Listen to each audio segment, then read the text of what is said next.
General nerdery. So we don't discuss how I'm going to start these before we start these, so I just spent the past 20 seconds desperately staring at the ceiling, hoping for, like, something good to get us off on the right atmosphere and all this. And all I got, I swear to God, was just, Baby Shark, do. I don't even fucking know That's that not song. something good to Jamie start. Tart, do. Jamie Tart, do. Better. I was like, oh no, I've ruined it. We haven't even pressed play yet. And that's not any more relevant other than it's a reference to a pop culture thing. It's like 10 years old too. Like that is. Is Ted Lasso that old now? No. Oh, okay. Baby Shark. Okay. Well, and with Ted, it's depending on where you want to count it from. Yeah, the original commercials might be. Yeah, good point. Good point. Not very good. They're not nearly the same thing, but like that's true. It was funny, but like. Now I'm wondering if they could make a show out of Terry Tate, Office Linebacker. I don't. Do you guys remember that? The Nope. Staples commercials, Terry Tate, Office Linebacker, where they just like bring in like a pro linebacker into an office, and he's just like tackling the fuck out of anybody breaking office rules. That's a long distance phone call, Doug. Look, man, like, they pulled it off with Ted Lasso, but they also tried the Geico Caveman, and that did not work. But at the same time, they did pull it off with Ted Lasso. Are there other shows in development because they were a fucking, like, ad? Fucking Ernest was an ad. Really? Yeah. Ernest comes from an ad campaign. I had no idea about that. He had, like, 20 movies. Yeah. And, like, a television show and shit. Okay. I should watch Ernest Scared Stupid. That'd be a good Halloween watch. Ernest Goes to Prison is supposed to be surprisingly good. With stupid, sexy Ernest. Yes. I should watch the Ernest franchise. Anyways, welcome to General Nerdery, your podcast about liking things. This is a really good sign that so far we have talked about Baby Shark, Ted Lasso, and Ernest, none of which have anything to do with what we're going to be talking about. But I guess before that, I'm Zach. I'm Tyler. Hi, I'm Steven. That's Steven. I'm not here today, guys. I'm sorry. We're going to This is General Nerdery. I already said that part at least. Oh, did you? Yes. Whatever. Yeah, he did. Okay. I hope he did. Well, now they know. Before all that, what have we been ingesting? I mean, this might be my shortest one ever. Like, after we got done recording last time, it was apartment inspection week, so then I just started doing a bunch of cleaning. So I don't know. Marvel Snap, it's been about it. A little bit of Vampire Survivors. Yeah, little you're bit back Elden on Ring. the Vampire Survivor game. A little bit of Elden Ring. It's about it, but not really too much of ingesting anything. Does not help that in between recording is a week earlier than it usually is, so... Yeah, I kind of accidentally misunderstood what we were doing. And It's okay, I did too. I thought the same thing, which is why we're now recording that thing. Y'all are so fucking lucky that I got excited and just watched most of it in like 2 days. Dude, we could have easily bet you would have already caught up on this. You've been wanting to get through this whole... Yes, but also you say that, but every other time we've done a Farscape one, it's like the night before, and I'm like, fuck. Good point. Yeah, yes. This time I was almost actually like, fuck. I was having internet issues yesterday. Oh no. But I just watched it all on my phone. That sucks. I will disagree in that, like, I've actually had to watch chunks of this on my phone, as well as chunks of Shoresy on my phone. It made me pay more attention, I'm not going to lie. It's made me pay more attention in a different way. Mostly because half the time I'm doing it on my couch. And I can't futz around on my phone? And I'm laying down, and I can't futz around on my phone, and I also have earbuds in. That made the biggthis difference, in I that, think. like, I have no other auditory stimulation really distracting me. It gave me very much a sense of being in the movie theater. Like, this is what's going on. I'm not doing anything else. I am looking at this screen. I can't be futzing with my phone because that's this screen.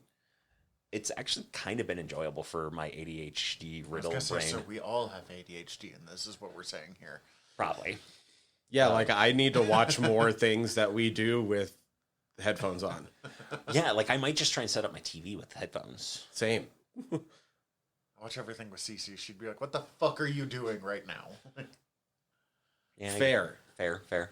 Definitely. Same. Kat watches a bunch of this with me too, so. Yeah, Marge does not watch a bunch of this with me. She's like, what is your geek shit this week? I'm out. Yeah. You're happy enough that you get her to watch your, like, British crime drama. I mean, every once in a while, like, she's a bigger nerd than she'll ever admit to. Oh, of like, course. she watched a bunch of shit with me, including, like, the first, like, 5 seasons of The Flash. So, like... Oh, damn. Oh, okay. Man, Farscape any day of the week over fucking... It's getting to be cozy watching season, and I've been very much tempted by returning to some CW treasure troves of Flash, Legends of Tomorrow, and Supernatural have all been on the horizon for me. Just getting it out there. We have talked about just putting on, like, the 3 or 5 highest rated episodes of Smallville. And just see, like, what the fuck I don't even know what episodes those would be. Like, I have a guess for one of them, but... Yeah, I would be curious to know, too. We'll have to look that up later. What about you? Also, not as much since we have a limited time in between. Still on my X-Files creep. Loving it. It is so good. I'm in season 2. Fucking... Both Dana and Mulder are very cunty to each other in the best possible way. It is just like, ooh, you guys are so sassy. And Kat's loving watching it with me. I've also just been watching the usual barrage of shows that I watch with Kat. So Dancing with the Stars and the Golden Bachelor, which is the senior spinoff. Oh, well, the Golden Bachelorette specifically, the senior spinoff of the Bachelor. Everybody is in their like 60s plus, and it is charming. It's actually quite delightful. That does sound way better than any other Bachelor I've seen. So It's like the most tension they've had so far this season was when they were doing a barbecue, and all of the old guys were like having differing opinions on how to grill the burgers. okay. This I get it. One, they're all grilling it on tinfoil on the grill, which I'm like, oh, I guess okay, I can get past You're that. wrong, but they're trying to preserve some of the juices. Like They're trying to preserve some of the juices / try to keep it clean. Sure, we can get past that. The guy is covering these burgers in barbecue sauce. Ugh. I like barbecue sauce, but you play it afterwards.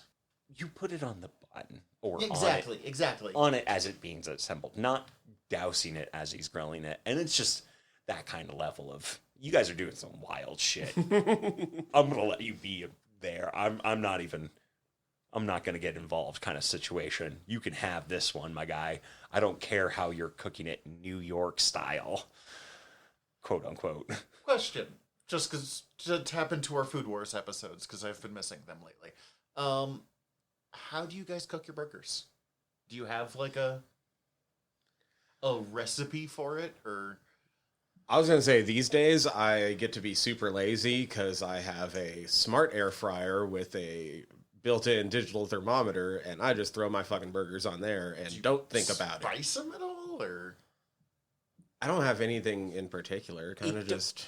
Depends on the quality of the ground beef I'm using. If I'm getting like fucking Albertsons brand ground beef, I will throw some spice in there. If I'm getting like good local ground beef, not too fancy, and maybe some salt and pepper. I just make sure to double single them, and I'm good to go.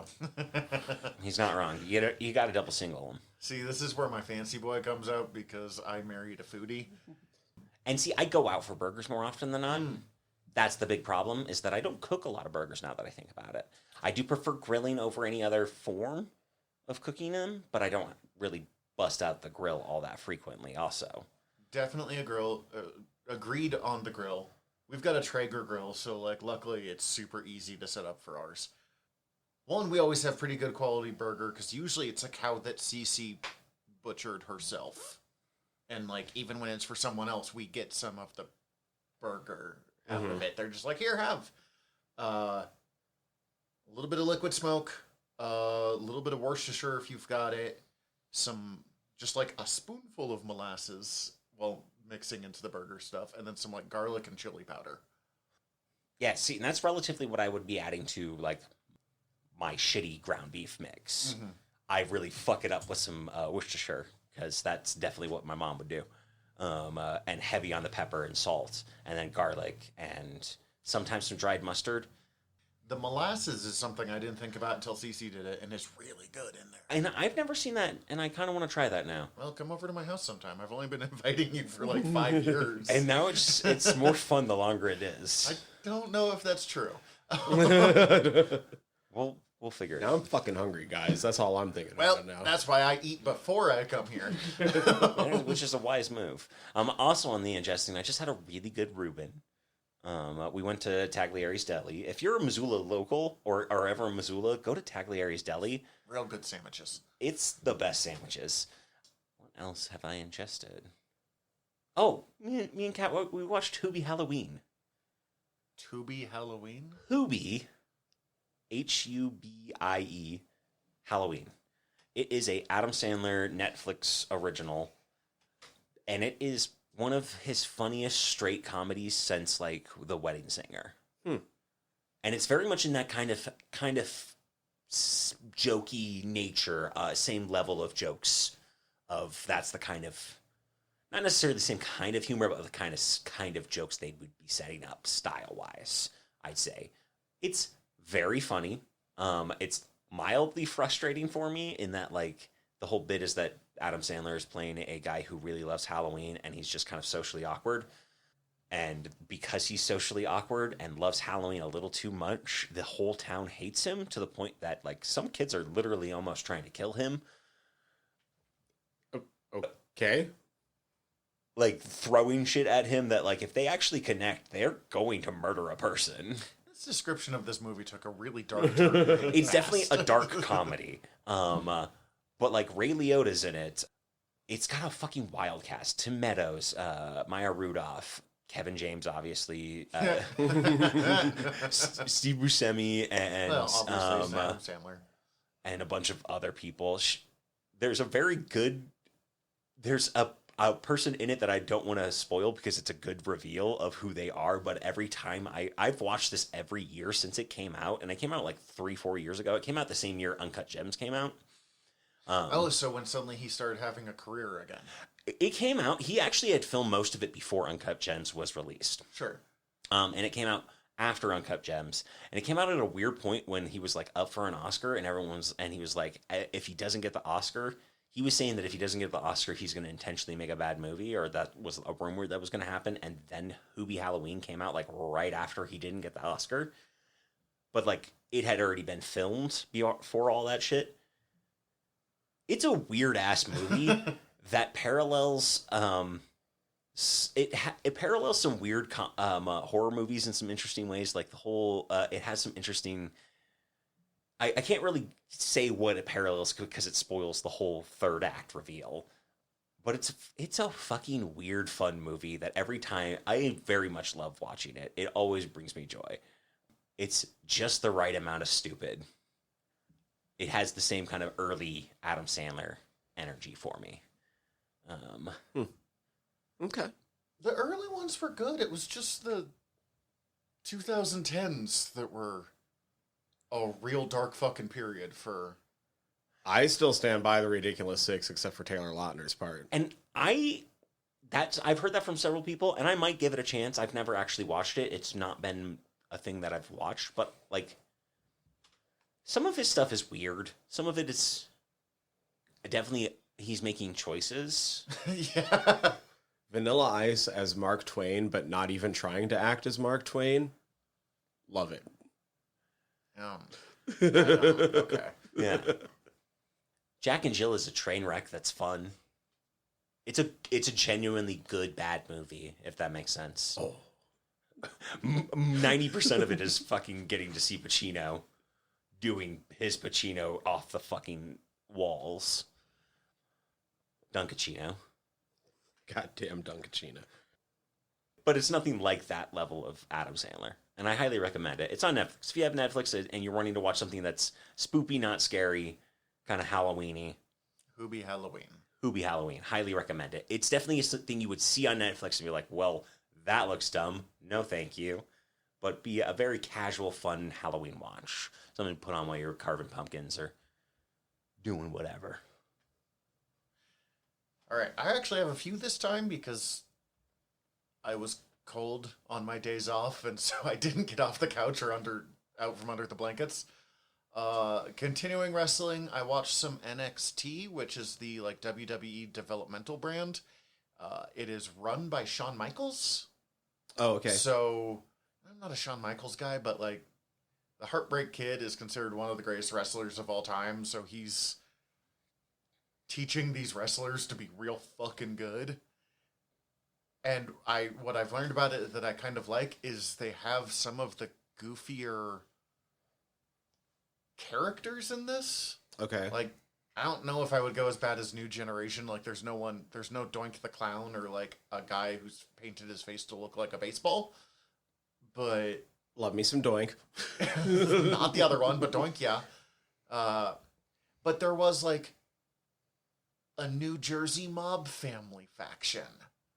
And then another one is just like the bad guy frat from Revenge of the Nerds or Animal House. Like, it's, old school frat with like the leather sweater and the collar underneath, but wrestling. And I'm like, this is really dumb, but it's kind of fun so at is the a same lot time. of it. Like, it's just a different approach from the other ones that I've watched.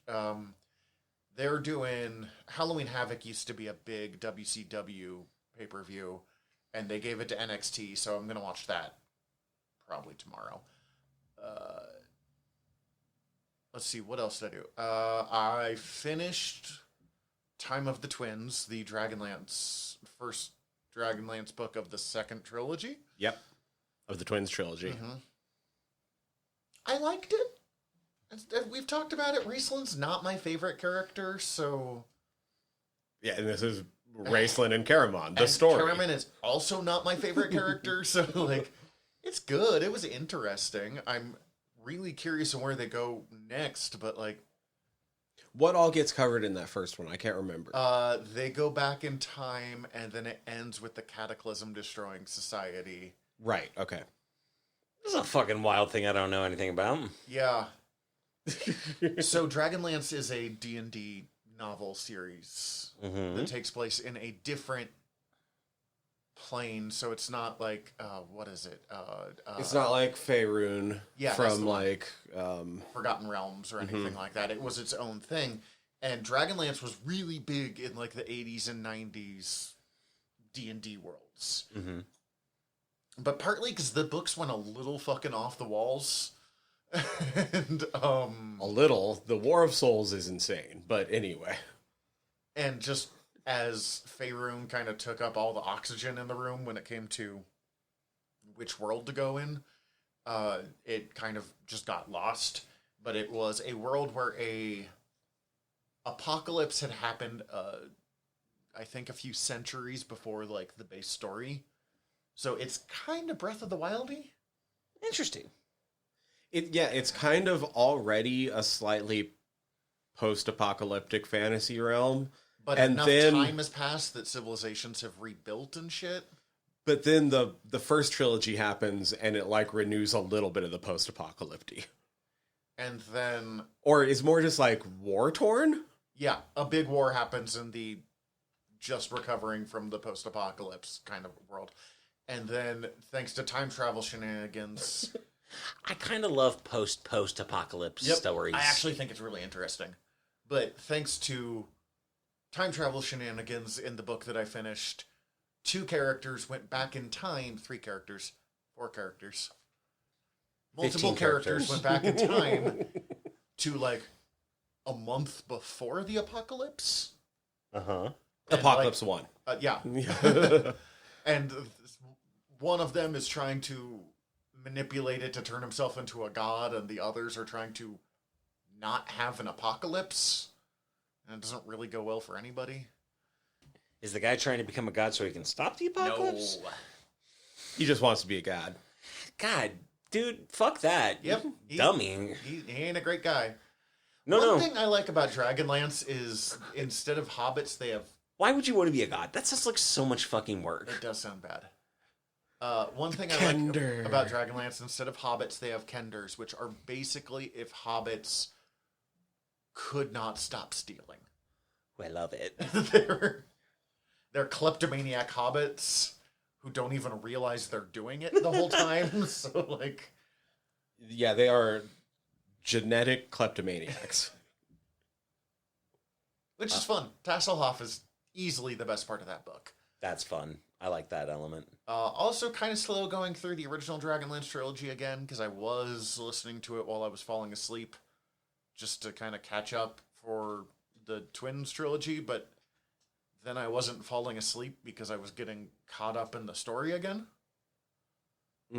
I also, because this is apparently the week of audiobooks, I listened to Star Wars Ronin, which is a audiobook of... It is an expansion of the best episode of Star Wars Visions. That first one, the one that's like a Kurosawa film, but with Sith.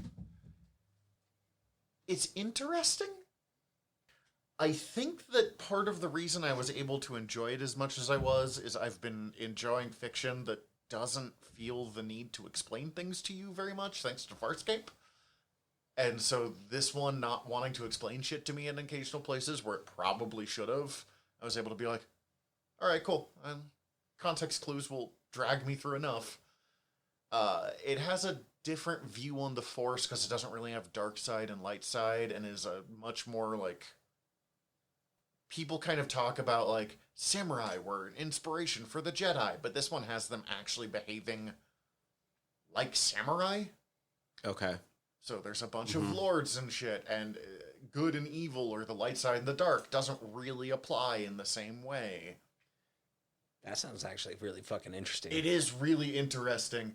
I wish I knew more about samurai culture before listening to this book, because I kind of feel like they are assuming that I don't, or I know some shit that I don't quite know. Okay. That's cool. And, like, I know a bit, but... It was relatively like a class system. Heavily class system. But samurai history is a lot like Viking history. I've never dived too deep into it, because every time I do, some weirdo makes me, like, really uncomfortable about the whole people who get too into these cultures. Definitely most of my knowledge comes from video games and the third Teenage Mutant Ninja Turtles movie. Yeah. A lot of anime, which means I'm probably wrong on, like, all of it. And Seven Samurai. And at this point for me, it's, what was the Shogun? Yeah. Tom Cruise, The Last Samurai. Yeah. So, real culturally accurate versions, and really got into the source material, really understood how it affected the people and how it related. So I finished listening to it, like, I don't know, as I was picking up Steven to drive us here. So I kind of need to re-listen to the last chapter, because I kind of know what was happening, but also, like, it's kind of like Dune, where if you stop paying attention for a few minutes and suddenly you're like, I don't have any fucking clue what's going on here. There was one audiobook that I intentionally re-listened to a chapter of this weekend for my ingesting. The chapter 7 in Battlegrounds, where Harry Dresden called the little folk. Oh, yeah, okay. That's one of my favorite moments in that entire series, and I saw something online that reminded me of it, and I was like, well, I'm just going to listen to that chapter again. Time for some Dresden Files. And then I've got one last one, and I can't decide if this one I actually think it's good, or it just, like, taps into the right aspects for me. Lin-Manuel Miranda did a new concept album, so not a full musical, but he did a musical soundtrack, basically. That's an adaptation of the movie The Warriors. I saw that come up on my Spotify, and then I couldn't re-find it because I couldn't remember what it was, because I saw it very quickly in passing. But now I'm glad you said it. He turned it into a girl gang. I love it. Specifically because he got reading about Gamergate, apparently, and, like, all the misogyny and that, and he's like, Fine. I'm gonna make them all chicks then. Just to double check, we're talking about the same movie. Warriors Come out to play, yay! Which Okay, yeah. Can you dig it? So, interesting thing. I've never actually seen The Warriors, so most of my one, I was astonished how much I knew just through cultural osmosis, but like two, a lot of my knowledge is now thanks to Lin-Manuel's musical version of this. It would be incredible to see a fucking gender-swapped version of that movie as a musical. I don't know if I want Lin-Manuel Miranda to do it. It could be. He could be great, but I don't know if that's the exact sound I'm imagining in my head. Is it fully gender swapped or just the Warriors? I'm not 100% sure. Because again... Was Cyrus a chick? Again, you haven't seen it, so it's hard to decipher. And I feel like they might change some shit, so it's hard to necessarily know. I think so, but also I've only listened to it. I've listened to it like 1.5 times now. Is So the radio some of it announcer I'm a still- dude? I don't even remember a radio announcer. I am still like, it takes me a couple listens to really catch on to what's going on in a musical, especially if I haven't seen it, which you can't in this one because Right. it doesn't exist. No, I'm glad you reminded me it existed because I've got to check it out because I love the Warriors. It's interesting. It makes me want to watch The Warriors. It's fun. Some of the actresses from Hamilton is in it. Philippa Sue's in it. The different gangs have different sounds. So, like, the person who kills Cyrus, whose name I do not know, has a much more, like, metal approach to his music. The Warriors have closer to a traditional Lin-Manuel Miranda. If you're into the baseball Furies? The Orphans just sound like morons, but, you know. I think I've only seen Warriors maybe twice. And very stoned at least one of those times. Yeah, part of me is like, oh, maybe we should do an episode on it. Because anytime I'm like, maybe I should watch this thing finally, I think of this show. I definitely recommend listening to it. I think it's probably the weakest of the 3 Lin-Manuel Miranda albums, but I like his work enough that I don't... 4, I'm not counting one other. But, like, I like his work enough that I'm still enjoying it. I also need to give Epic the musical a shot, because I have friends that won't shut the fuck up about it, but also... God love them. Nothing makes it hard to get into a musical like friends that won't shut the fuck up about the musical that you don't know. I mean, literally the only reason that got me to watch Hamilton was that my partner took me to see the live stage adaptation of it while it was touring in Chicago. Oh, that'd fucking roll. And that was the first time I had encountered it at all. I had multiple people singing this Epic the Musical, which is like, I think it's the Odyssey as a musical. I'm not sure. Okay. It's Greek myth of some kind. I'm not sure it's the Odyssey. That would But make I had- sense, though. Multiple former choir kids singing it in my yard, and I had to be like, you guys, if you ever want me to listen to this, you have to stop right now. You guys have to shut the fuck up about it. I know it's great. Let me get there myself. You're only ruining it for I've me. heard like one song and it sounded interesting, but y'all singing it at me is not selling me on this. I need to hear it from them first. Sorry, I also have encountered the same feeling. I really felt that for a moment. Look, and I get it. I'm a former choir and drama kid. Like I was the worst. Yeah. Mm-hmm. You were. I didn't know you, but I'm just gonna agree. Past tense, present tense, future tense, whatever the fuck you need. Hey, not present. I don't think Maybe you're the future. worst. We don't know. No one knows what the future holds. Except, I guess, a quick break and then Farscape, because I'm done now.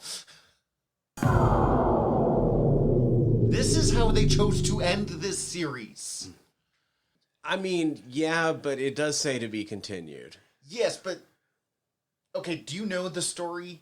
No, but, like, if that wouldn't have happened, like, I'd be a lot more pissed. But, like... Yeah, if there was no to be continued, it would be a completely different ending. And the problem being that this series has set... This is the pull the rug out from under you at the last minute show, the entire series. Okay.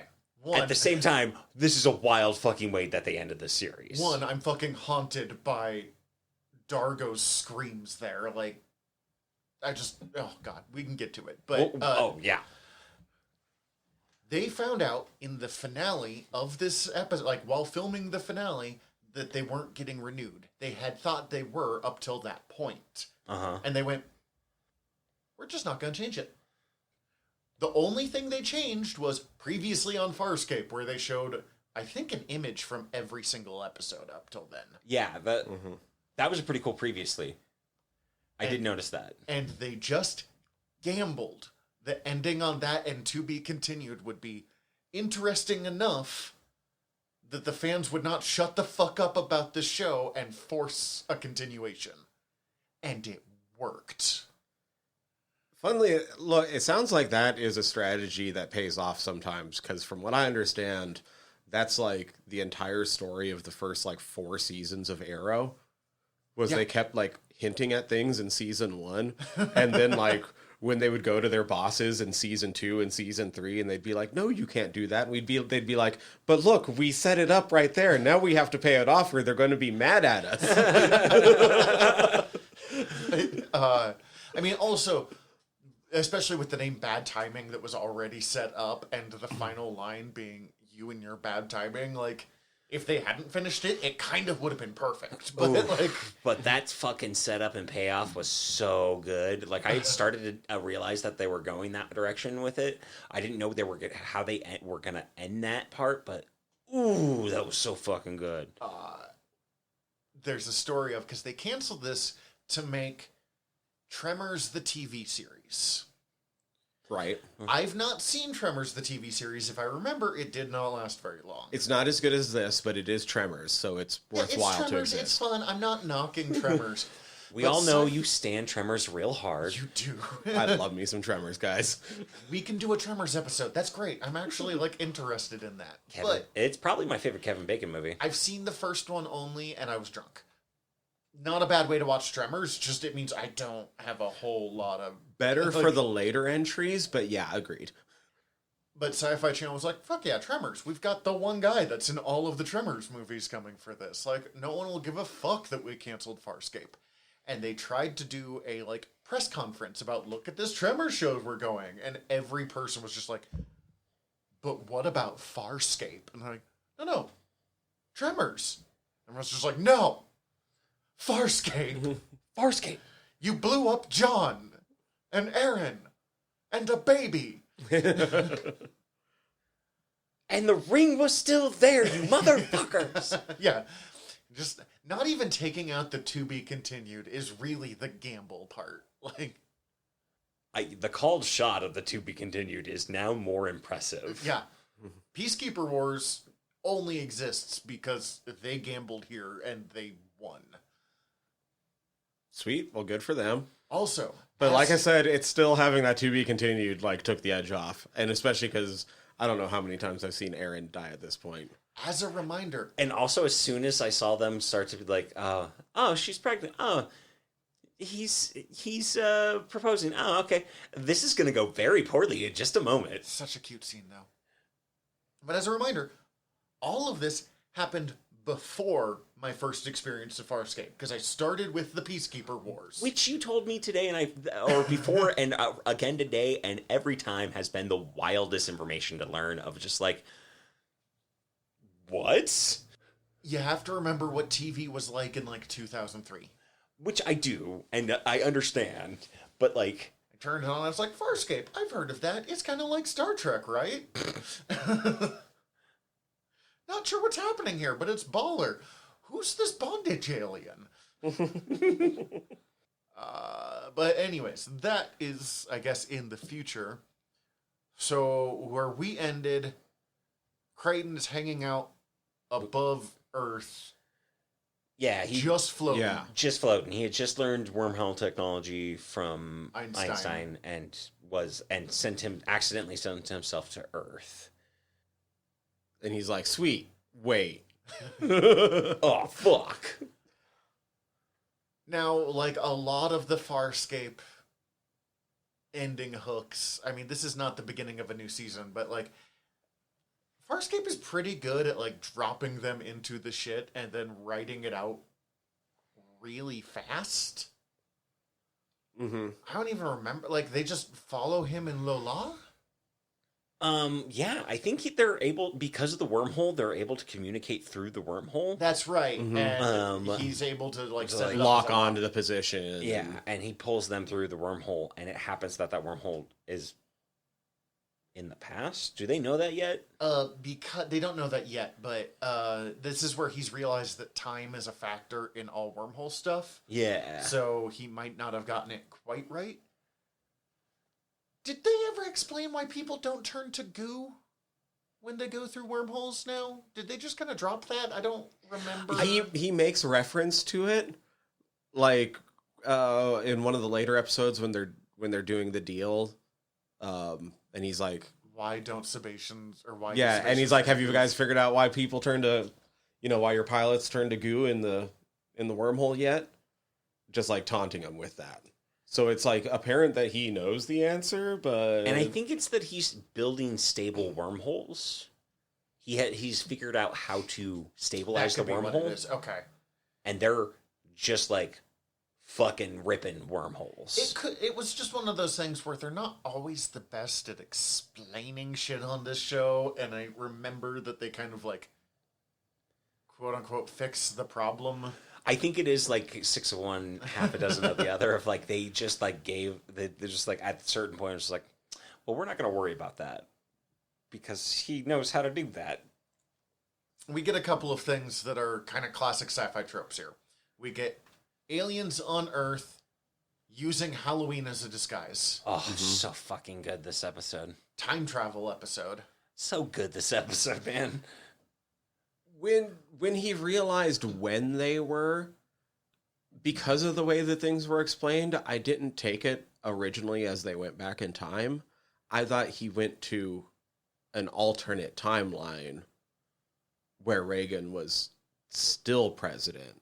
Kind of like Nixon still being president in The Watchmen. I see how you went that way. And then they went down there, and I was like, oh, okay, cool. It's all 80s now, whatever.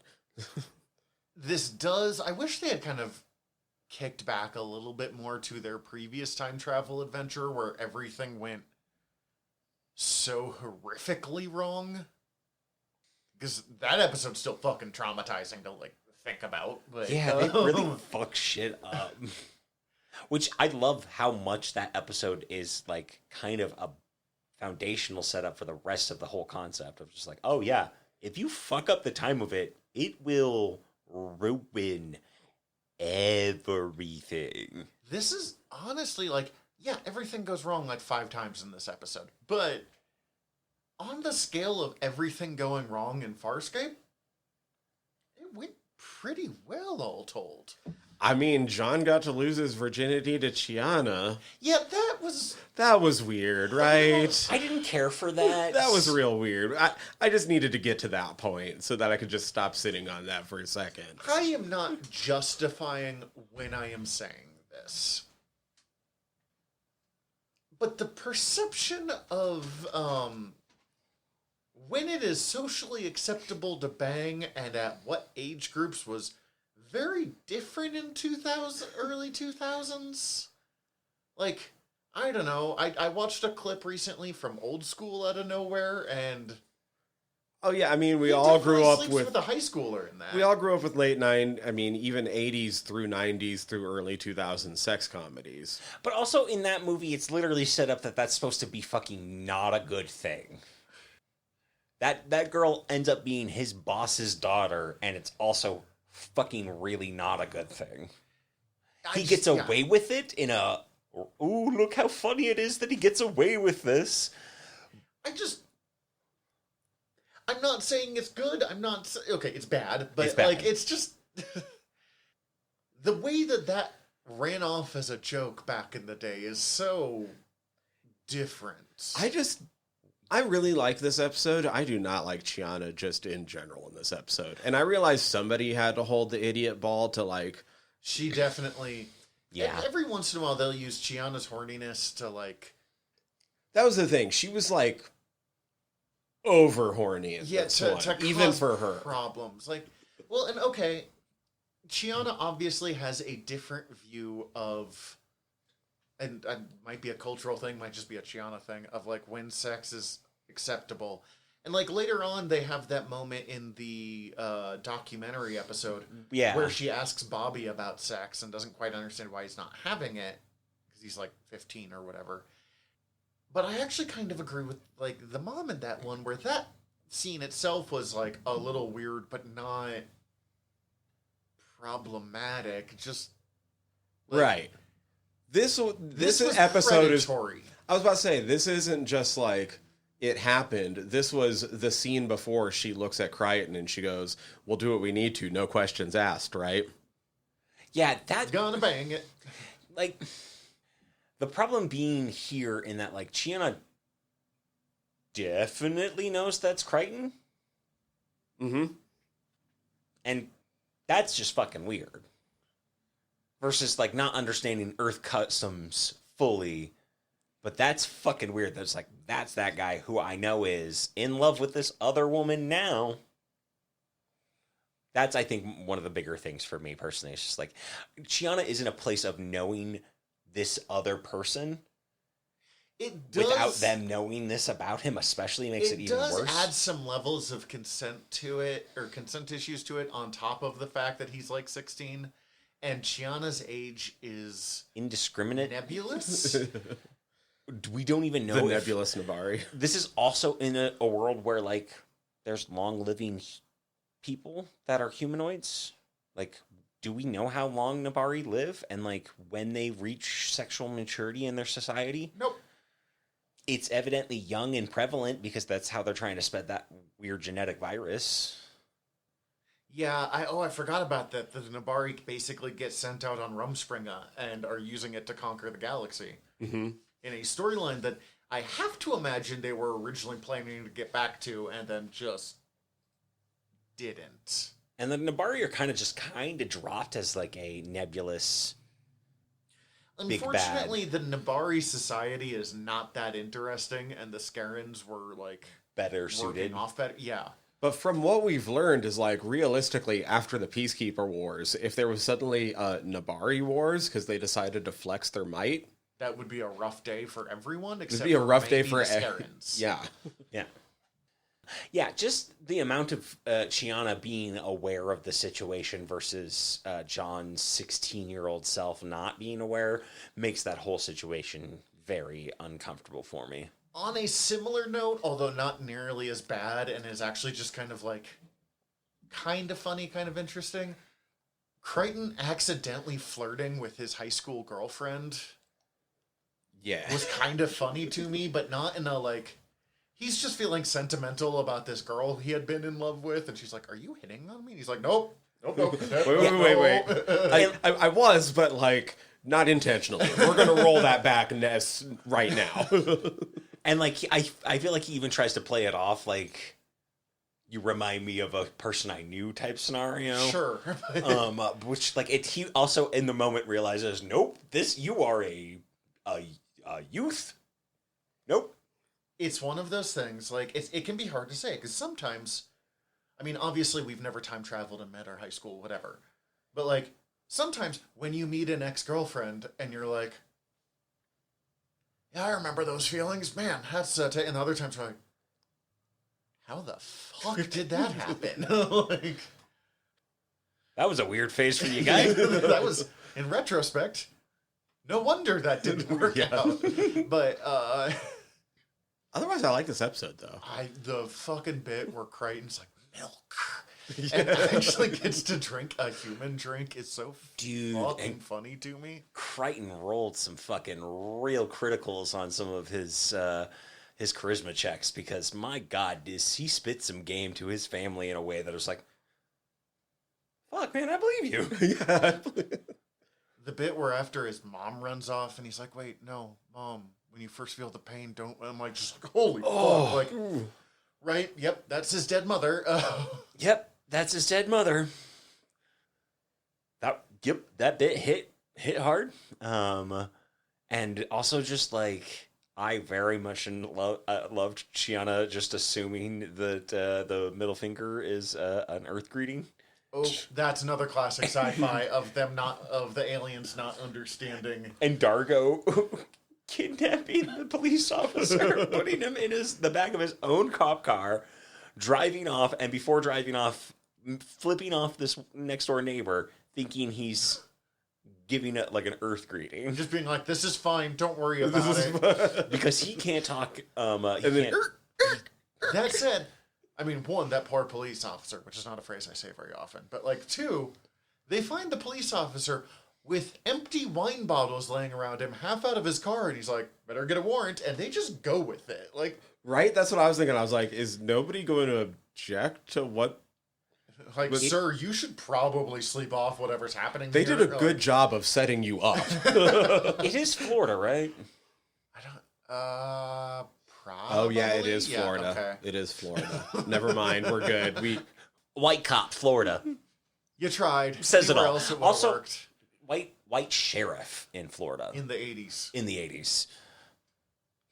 Yeah, you don't need more than that. Oh God, I do feel bad for him.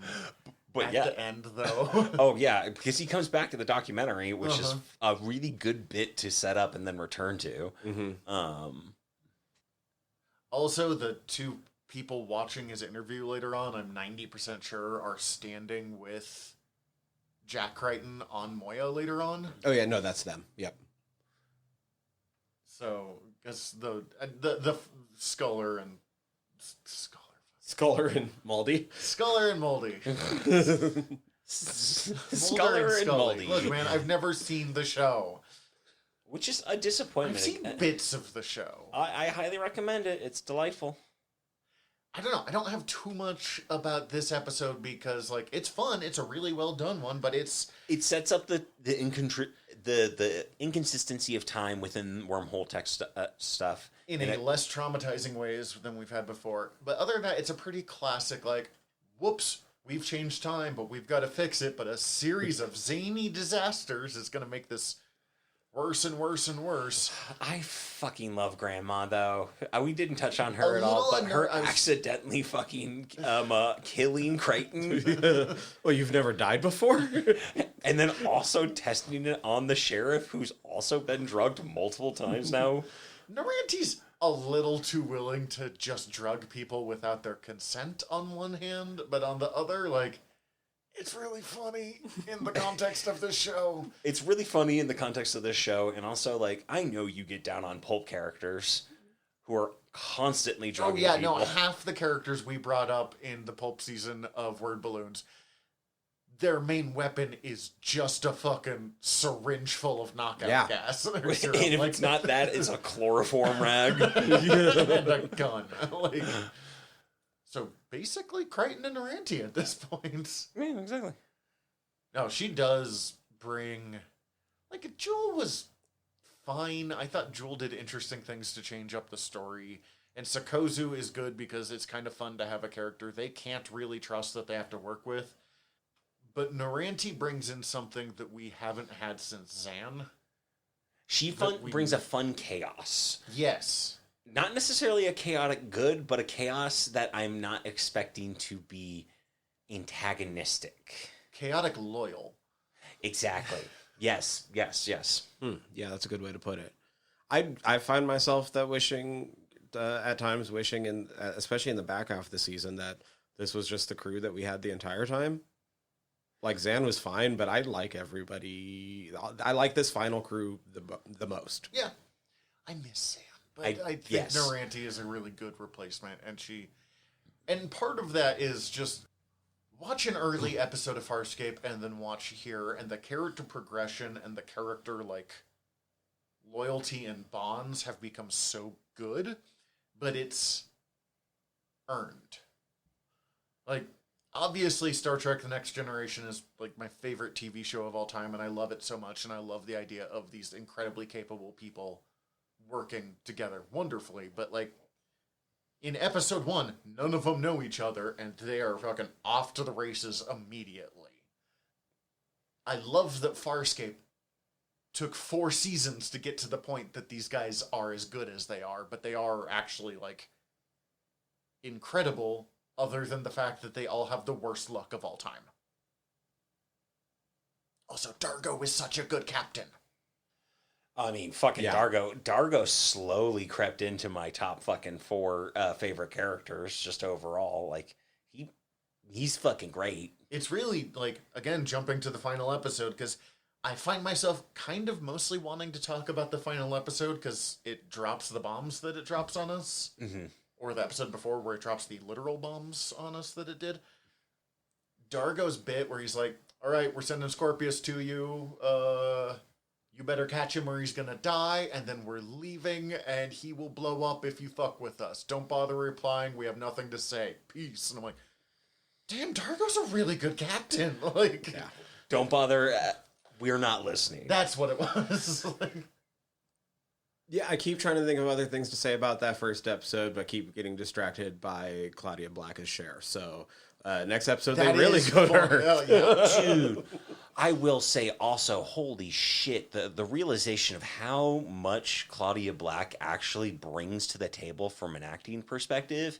She is an She's the MVP of the second half of the She season. is an incredible actress. I'm just like, getting to see her play Shiana again in the limited bit. I was like, you can do a fucking great Shiana. Mm-hmm. Dude, watch the part of Stargate where she becomes a main cast member and she's a intergalactic thief.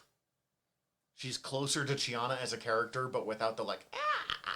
No, just personality. like her doing her voice Oh, as Shiana was just like. But I just mean like watching the variety, because it's completely different than anything she plays in this show. Nice. She's so She's got good. range. She's really impressive. At multiple points, later on in the episode, Prayer. Whew. I don't like that episode, but a couple of her moments in it. Yeah, I'm not a fan of the episode, but it's a fucking incredible episode where she does an amazing role. We'll get to it, but Before that, Kansas ends with them getting to Moya, and there's Jack. Right. And in retrospect, I kind of wish that had been where I had left you guys last episode. honestly, kind of in retrospect, it wouldn't have been the worst place to end off, because it kind of does set a different tone immediately from there.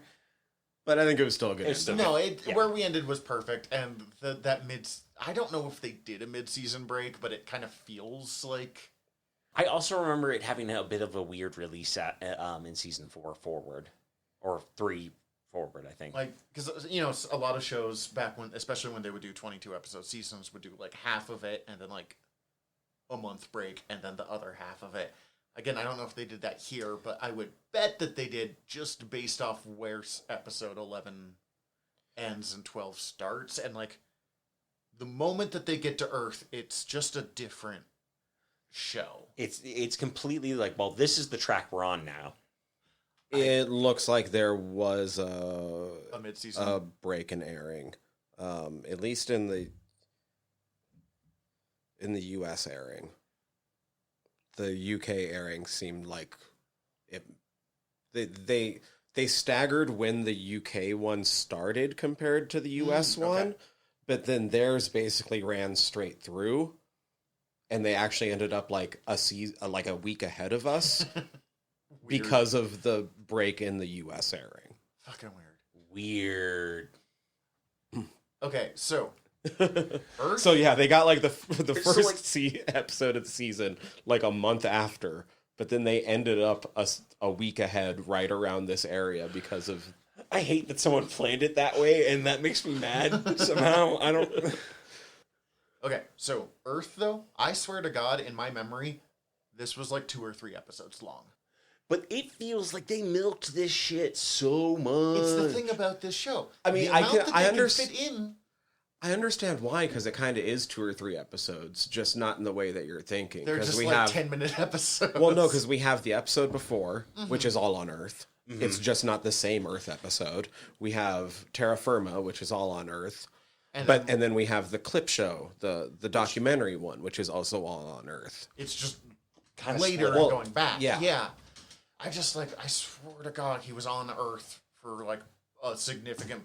He gets there and leaves so fast, which I kind of have some thoughts on, but like, I think it's such an interesting.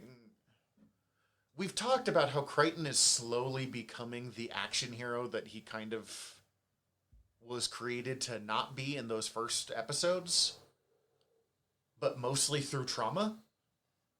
And how on brand that his answer, like any other time he's seen a version of his dad, he's just like, Dad, oh my God. Even if he thinks it's not real. Although, Oh shit, it's Dad. This one's like, gun. I'm Nope. pretty sure it's third time's the charm of just like, is it a bass or a trout? That's so funny to me because like every other time there's been a bit of that story leading up. Like, oh, that time you took me fishing, or that time I took you fishing when you were 13, to go, right, yes, bass, trout, whatever. This time, just imagine you haven't seen your son in 3 years. You're on a spaceship and he walks up to you, pulls a gun to your head and goes, is it a bass or a trout? Like, Which, like, give me some fucking context there, John. is incredible writing in hindsight to really think about it, because that's just like, that means that Crichton doesn't even think this is actually his dad at this point. It's happened too many times. It's happened too many times. He literally thinks this is the third time he's ran into this guy.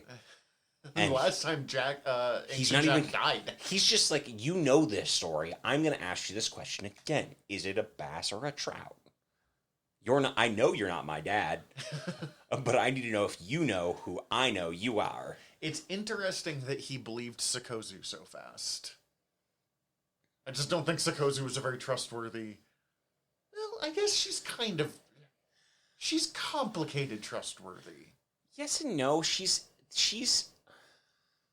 seems just transparent enough about her motives that you can trust her to do certain things, but she's not going to necessarily align herself with you every time.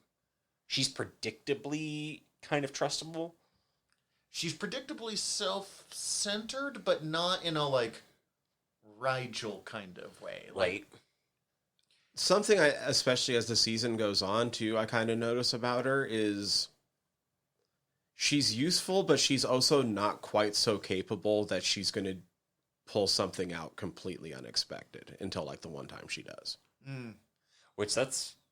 She's not, like, some super secret, like, crazy martial arts agent or something like that. She's not going to suddenly become a one-man army no matter what you send her off to do. Yeah, she does. Whereas Aaron can kind of become a one-man army sometimes. Also, Sakozu has the weirdest fucking taste in men. Not Also just, true. Not just the Scorpius stuff, but like if you look at like the 3 or 4 people she hits on throughout this, it's like Power. Yeah, I guess so. But like power young man, power random middle-aged person, power Scorpius. It's When you say power, it makes sense, but it's just like it's like it's all power. Yeah. It's all control. It's all someone who can give her something. reliably self-centered. Yeah, that's the exact way to put it. Okay. I do have kind of one critique of the Earth stuff. And it's John shifting to we need to get away from Earth as quick as possible was a little jarring. And not that I don't think that it didn't make sense for John to reach that point. But he went from, I just want to go home to Earth. Oh my God, I want to see my dad. In the past being like, holy shit, it's my dad, it's my mom, it's my sister, it's whoever. Oh my God, I love all this so much. I'm home. Oh my God, thank God. And then like 20 seconds after he sees his dad on Moya, he's like, we're not staying, time to go. I mean, it is a very jarring switch, but at the same time, I think there's a lot to John that has changed in the very, very small amount of time that basically his time with Einstein completely changed him. Yeah. And I think his understanding of reality had to widely change to be able to fathom the concepts he's able to need to grapple with, to be able to do his wormhole technology concepts, whatever.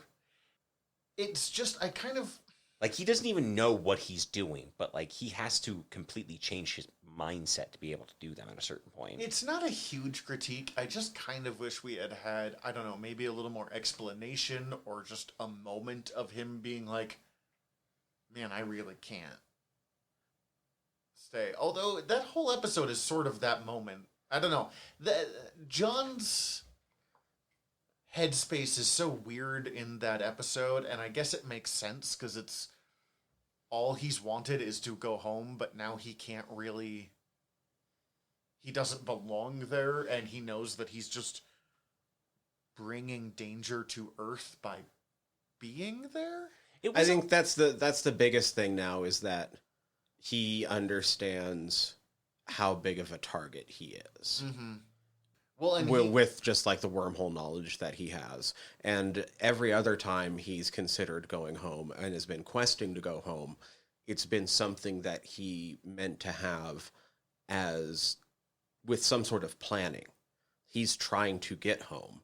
True. And now that he's gotten home, it wasn't because of planning. It was because of a random wormhole at the worst, with bad timing. He just realized that he has the universe's biggest target on his back. And I guess also, thanks to that season 1 episode where he gets home and fucking Rigel gets dissected, that, like, he has... I have to assume they've had some level of planning for what happens if they get to Earth. Because him and Dargo have clearly talked about this before. Also, the fucking relation... I know I've already been like, holy shit, the character growth, but... Dargo season 1 being like, asking to be friends is a lot, but we can be allies. And now, like, he can't go an episode or 2 without being like, oh, my friend. just let me just give you some sage-like advice. My dear friend. Have I mentioned you're my friend, John? As a friend, I love Dargo. I love Dargo too. I especially love John and Dargo's relationship. A thing that I ended up scrolling through Tumblr, the Farscape tag a little bit, just while I was finishing watching the last little bit of it. Was it John Dargo ships? There was some, which was delightful. Also John Chiana ships. It was mostly John and Aaron, and then a lot of buddy romance between Dargo and John. One thing that they pointed out that I really loved that was a recurring bit was the rock, paper, scissors. Oh, yeah. That they just, like, they set this up as this is a great decider, and then they just kind of come back to it really offhandedly throughout the series. And Dargo's never very good at it? Never very good at it, but it's also just like, okay, this is what we're doing.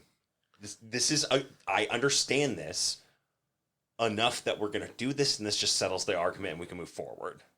I kind of dig Noranti and Rigel kind of bonding over, like, we just get to chill out and eat junk food. We just get to chill and cook. Dude, we did not talk about the fact that sugar for Rigel is like a mix of cocaine and meth for Rigel. And that, like, it's a thing on his home planet, but it's, like, super illegal. Where'd you get this stuff? Like, more. Oh, yeah. Just stabbing the pumpkin. Like, oh God. That did make me uncomfortable every time I saw that. Just was like, you said make it scary. John, don't get too close. I know it's a puppet, but also the puppet can't see what that is happening there. The thing about the Earth episode was that it felt like there was an indiscrepancy between how long they were there from the various perspectives of it. Like, from the perspectives of the aliens just chilling in the house and, like, them kind of from that perspective, it's hard to tell. It seemed like they were there longer than, like, Crichton talking to his dad and hanging out with his family. It seems like they did set up a specific timeline, but, like, for me, it felt like really everybody fucking around on Earth as aliens with, like, the government setting up stuff for them was like, you got, like, months to do this, and then, but it felt like, from Crichton's perspective, it felt like it was, like, really truncated, and just, like... Minimum, it was a few weeks.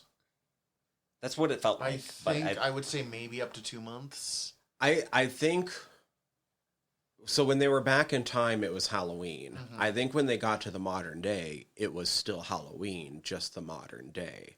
And so then they leave relatively after Christmas.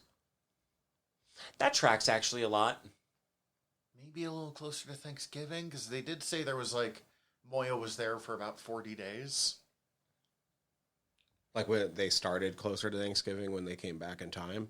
Like, no, like... Back to real time? Because Yeah. we know it's Christmas that they And leave they said around. there might be some time dilation. So, Mhm. like, it might be them getting there a little closer to Thanksgiving. And then maybe just a few weeks. I'm just kind of thrown that, like, John's best friend who he did the Farscape project with and was in the first episode, and also in that really horrifying, like, Scarran version of Earth where he cuts his... And also in the episode with Einstein where we keep seeing John Yeah. DK, I think his name is. He's in all of these, and then he's just martyred. killed, and we never even get a moment of, like, Crichton's reaction. I thought to that Dargo his just best finds friends their getting body. killed were going to be a bigger deal. Yeah, exactly. Like, and then Dargo's like, well, that's probably not good. And like it seemed like he was leaving them in charge of like the Farscape science end of it. It's like, here's all my science. You guys got to figure it out. I got to fuck off. And Nope. Him and his they're dead. wife. Also, him saying, like, I get actually a lot where DK's frustrated that John is obviously not sharing everything he could, even though I actually believe Crichton when he's like, look, man, I just know it works. I don't necessarily know how. I was about to say, Like, I believe him on about 90% of the times he says that. Like, no, really. Like, I just picked this up at, like, the corner store. The outer space corner store. That's outer space corner Right. store. I don't know how it fucking works, dude. Like that, the thing that really sold that for me is in like, I think it's probably like the last episode where him and Pilot are talking about the bubble, and like Pilot can see the bubble, but like Crichton can smell the bubble. And I was like, oh, yeah, no, he doesn't know what the fuck he's doing. he's driving a car, but he's doing it from the back seat, and it's hot wired. And He's also, that- it doesn't have a steering wheel. He's that bit from Mr. Bean where Mr. Bean set up the chair on top of his car and is just driving down the road. Like, yeah. That being said, this episode, though, and the clip episode, the documentary episode, do establish that, like, the alien tech is way beyond what we have here on Earth. Maybe Earth can catch up if they start getting their act together now, this or that. Which, as much as I love the end of this season, like, it did take the edge off of him making a nuke a little bit. Or it just made it weird. Like, they spend a couple episodes emphasizing that the aliens have better tech, but then, like, oh, but he has the Doom device. Yes, the it's nuke. a fission bomb still. Like, it's... A nuke is a nuke, whether or not they have It just wildly felt advanced weird technique. after they were being like, and then the alien. I'm like, bro, just go pick up an alien bomb then. Agreed. I just think that, like, part of it was them being like, you made what? Wildly primitive and that dangerous? You fucking lunatic. And you rigged it up with our alien dead man switches? Fuck. But, last thing on DK, like, his final line being like, probably just wants to be a hero again. Like, dude, this is your clearly traumatized best friend. Like, I don't know. I just wanted them to have a little more sympathy for their friends. Like, Crichton's changed. I'm like, it's called PTSD, bitches. Like... And They, like, they were acting more realistic than the fake Earth from season 1, though. yeah. Yeah, okay. The fake Earth from season 1 was a little bit. That one was so high little much. paranoia. Like, Yeah. That one fit in an X-Files episode. I mean, I think that one was purposely trying to replicate that. I do love the relationship between John and Jack, and just the John and his sister, too. I like that Yeah. that dynamic. I feel like we didn't see before, but also I really love to be like, oh. That was a great job for a woman that didn't have a bunch of lines and only showed up in 2 episodes. Right? Also, the girlfriend having to be closed up as a plot loop of like, oh yeah, no, it's over. He's clearly in love with you. I'm just gonna fuck off. Different girlfriend than the one we saw before, though. Yeah, different reality. No. I mean, like, in season 1, there was a girlfriend character that he's like, oh, I could have married you or something, and, like, I don't remember what the detail was, but it was a different blonde girl. I'm not And then- disagreeing with you, but the unrealized reality is how we can just write off yeah. any of these things we need I to. just feel kind of weird for this poor girl that they're like, she's like, well, I dated this guy in a no strings attached kind of way, and then he died in space, and then a few years later he came back with aliens, and the government took me to go fuck him. Well, no strings means no strings. You can say no. Just everyone's like, oh yeah, they used to bang. That's a good way to acclimate him again. Which, like, is wild that, like, that's the relationship that they had, that it was just, like, a no strings attached. But, like, also at the same time, everyone's just like, fucking is wrong. Like, it seems like other people have, like, a very weirdly puritanical take on it. 2003 America. I don't get it. But not Muppets in Space. Also, at the end of that fucking episode, where they have like the Matrix moment of Crichton puts on the sunglasses and walks away in slow motion in a trench coat, and like it again, early 2000s. None of it is out of character for that time period, but it just like pulled me out of the show for how weird that moment was. I did just see a touch of trivia. The Screeth was intentionally colored green to mimic the Grinch. Good lord. This fucking show. He is sort of the Grinch meets the Xenomorph, isn't he? Mm-hmm. I enjoyed that monster design. I thought it was fun. Yeah, the Screeth was good.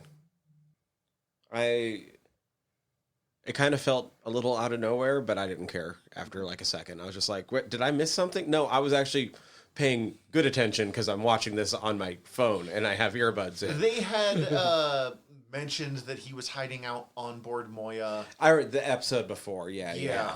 But there was just kind of a space in between where we watched, and it was easy to forget that. We're putting a lot of time in this one, but it's kind of a huge payoff episode. The Aaron plotline is Further advanced, basically. Aaron hasn't yet figured out he's on drugs. She finds that out next episode. Next episode. But it's Aaron trying desperately to be like, look, I'm not even judging. Just tell me if you want me. What do you want, around or guy? not." Yeah. If it's easier for me to go, just let me know, because that's what I'm gonna do. But if you want me to stay, I just need you to like tell me, because I'm gonna go. I'm just gonna see myself out. But if you want me to stay, that's cool too. And I felt and they had moments where they were about to have some of the conversations they needed to have, and then fucking the Screeth attacks again.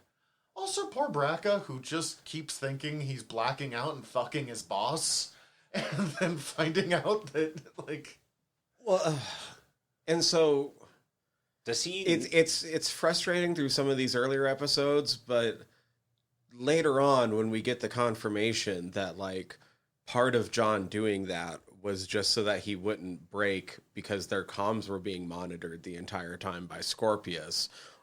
also puts a little bit of that into better context of like... It does, and I agree with you, like that completely changes this whole storyline, but it's still just like, fucking Christ, man. Like, on that, the next one is what? Twice Shy? This one pissed me off so much. Only because it was like obvious from the get-go that like, that's the bad guy. Oh, right sure. there. What... And they even call it out, so I wasn't, like, super pissed, because, like, even John and Dargo are like, this is going to go real bad, but we can't just let this happen also.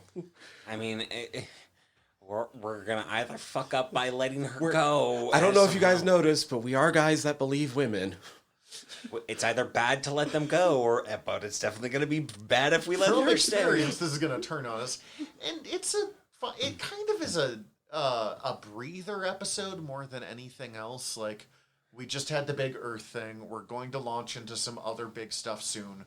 We need an episode or two to bring the pressure down a little bit as we ease into where we're going next. This does feel like a stretch episode to me. It does feel like a stretch episode that does stretch you back a little bit into the kind of, we're back in space. We're in rando space thing. We're in rando space, not Earth space. I will say, for a stretch episode, though, this is not the, like... No, this is one of the better stretch episodes. Yeah. Because they do give you the chance to actually, like... Oh, hey, yeah, the shit that's going on, it's gonna fuck with all your emotions. This is not 3/4 of the way through The Flash where they have to regress half a season out of nowhere because they're, like, 3 episodes short of finishing of where they need to be to finish the season. This is where, hey, fuck you, we're gonna make you talk about it. Well, and it's interesting to look at the, like, let's take out the prime aspects of each character, except they don't really do it with Naranti. Right. Which is fine. They don't need to, and we haven't had Naranti long enough for it. So, like, Naranti and Sikozu not being affected. But super peaceful Dargo is fucking funny. I do like that Chiana is just like her and Dargo is just like, kiss me. And like the awkwardness of Dargo not wanting to kiss her in front of everybody. Like, not in front of everybody. And then her... They took my fucking sex drive! They took her sex drive and her just like, the tingles gone. I was like, ooh, the way you've described that is the worst thing I've seen in a moment. But also, the quickest thing to bring Chiana to murder is like, you've made me not horny, I will fucking destroy you. Yeah. But I don't know, I like Erin losing her cool makes sense and is really straightforward. Crichton losing hope? The Aaron one made sense, but honestly, if everyone else was breaking down that much, I can kind of see Aaron acting somewhat like that. Yeah, that makes sense. I will kind of agree that John losing hope felt a little much. It didn't feel quite right to me, but also I guess that's what they were just kind of... Well, I guess, okay, if you disagree, for. like, what would you take away from John? Because they're not wrong. His defining traits are kind of like hope/positivity. Or, if nothing else, that fucking ADHD energy he exudes, like, every second of every day. Yeah. I probably would have just made him lethargic, so I don't know if it would have been any better. I mean, he came close to that, just like the crippling depression, I can't even get up. The moment he was like, just leave me behind, you're like, oh, fuck, shit's gone, like, rough. He knew he needed to stay on the ship. He was playing the long game. This episode itself is mostly fine. The best part of it by far is the final scene where Aaron calls him out on the drugs. And, like, everything looks... Maybe don't always do this if it turns out the guy was right about everything. But, like, her calling him out and being like, you've gone completely paranoid, and immediately afterwards finding out that Scorpius was doing everything Crichton thought, and she's just like, oh no. Oh, no. Oh. And I have to imagine part of that, like, of the conflicting feelings of, like, holy shit, we really still can't trust Scorpius, even though I've been, like, vetting him this entire time, and holy shit, John does love me, and we get to be adorable together. But I have to imagine part of Aaron was like, he's gonna be fucking insufferable about this. And I don't think he was all that insufferable. I think he was just exceedingly happy to, like, in private times, have moments with No, Aaron. but I bet you in so many arguments, Oh, yeah. just that moment of like, you thought I was being paranoid about Scorpius. Yeah. Not that they live to really be able to do that, as far as we know at the Yes, moment. because Peacekeeper Wars that has both of them on the front picture definitely is not going to be... They're just dead. Those are Robonoids. Dude, what a fucking take that would be if it was just like, well, Dargo and Chiana are the main characters now. And never explain They're or just come back to dead. it. They're just dead.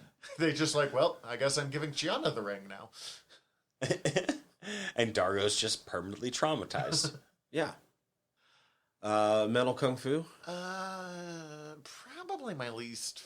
I don't know. These 2 episodes are the weakest by far of what we're going through. Mostly because everything else was running at a million miles an hour. Everything else just kind of hums a lot more, and it's more main mythos to the canon. The best thing here is that you get to see more of Dargo backstory. They just needed to finish up the Dargo Macton storyline. Like, his brother-in-law framed him for murder.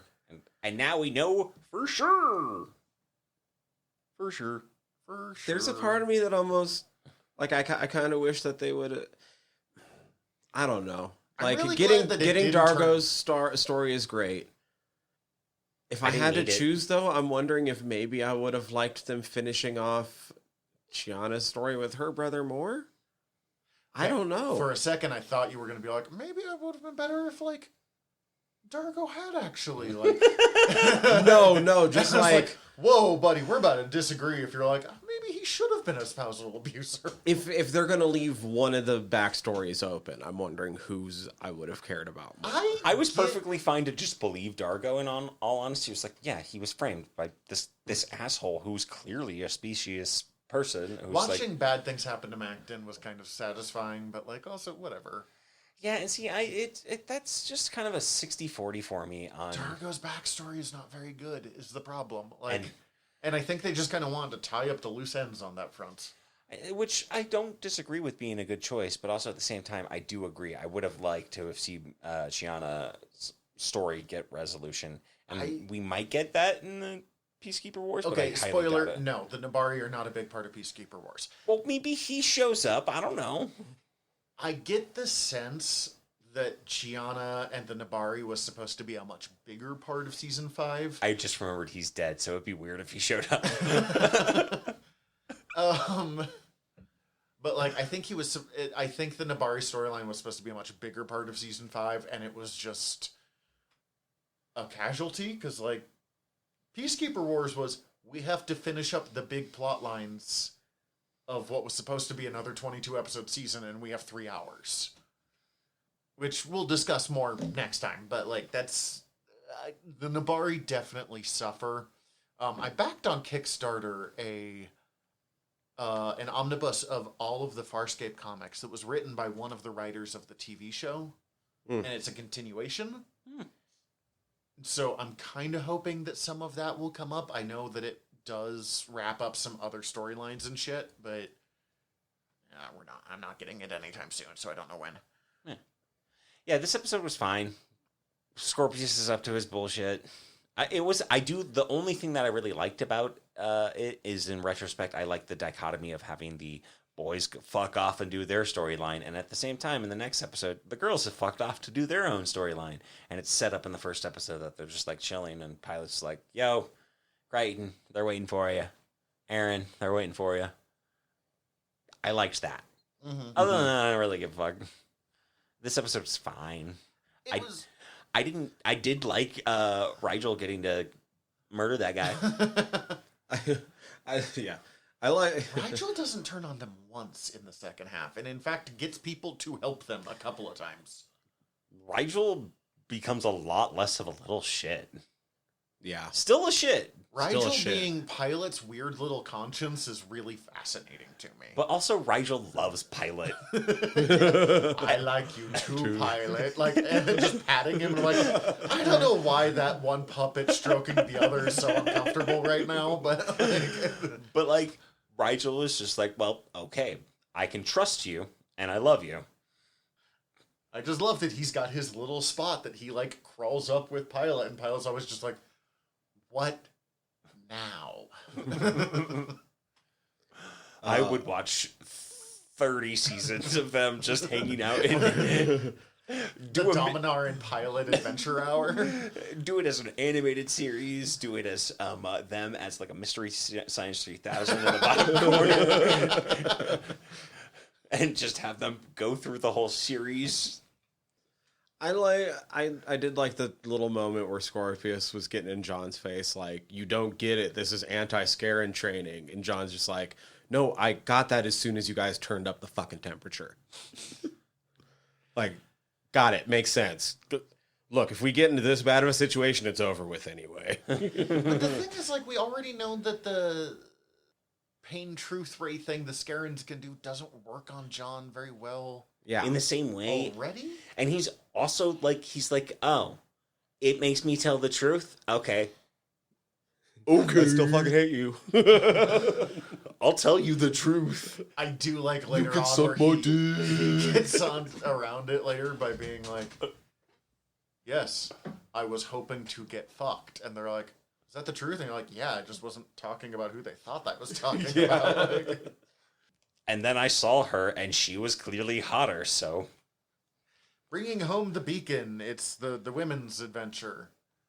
Chiana and Naranti posing as an old lesbian couple was the best thing of this episode. Yes. Chiana And just Naranti dealing with cops by being horny for each other.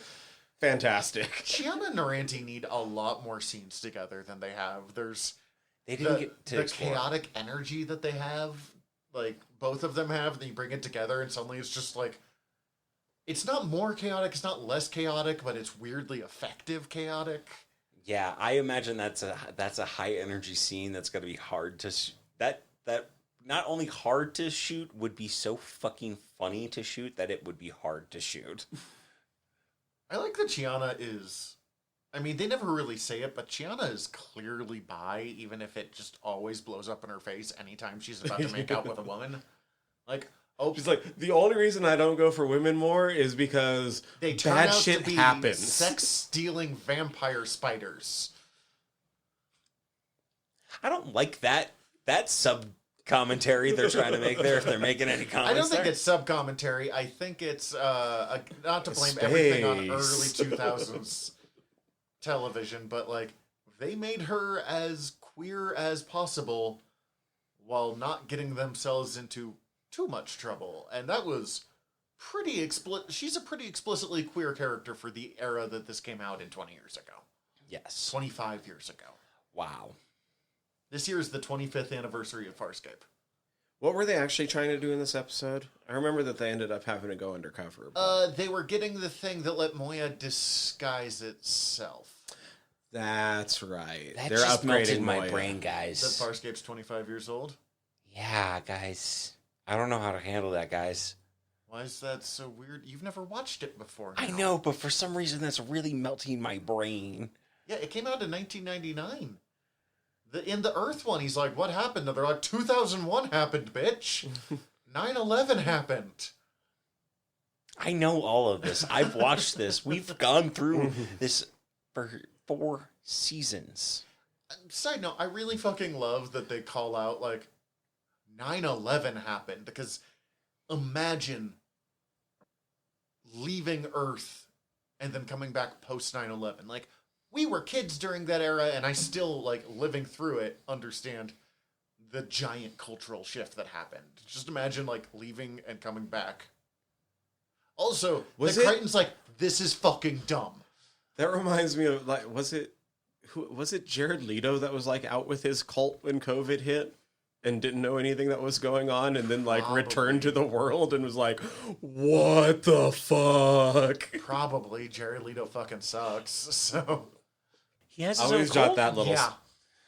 It's really why I actively dislike Jared Leto instead of just like, all right, you're not a very good actor. That's way too method. No, he's kind of a low-key cult leader. Weird. I didn't know that. I didn't like his wildly unprofessional method acting. On Suicide Squad and shit. In general, from what I've heard, his behavior on set is inexcusably fucking weird. Knowing that makes it even worse. Oh, yeah, this one, Grayza is being a conniving...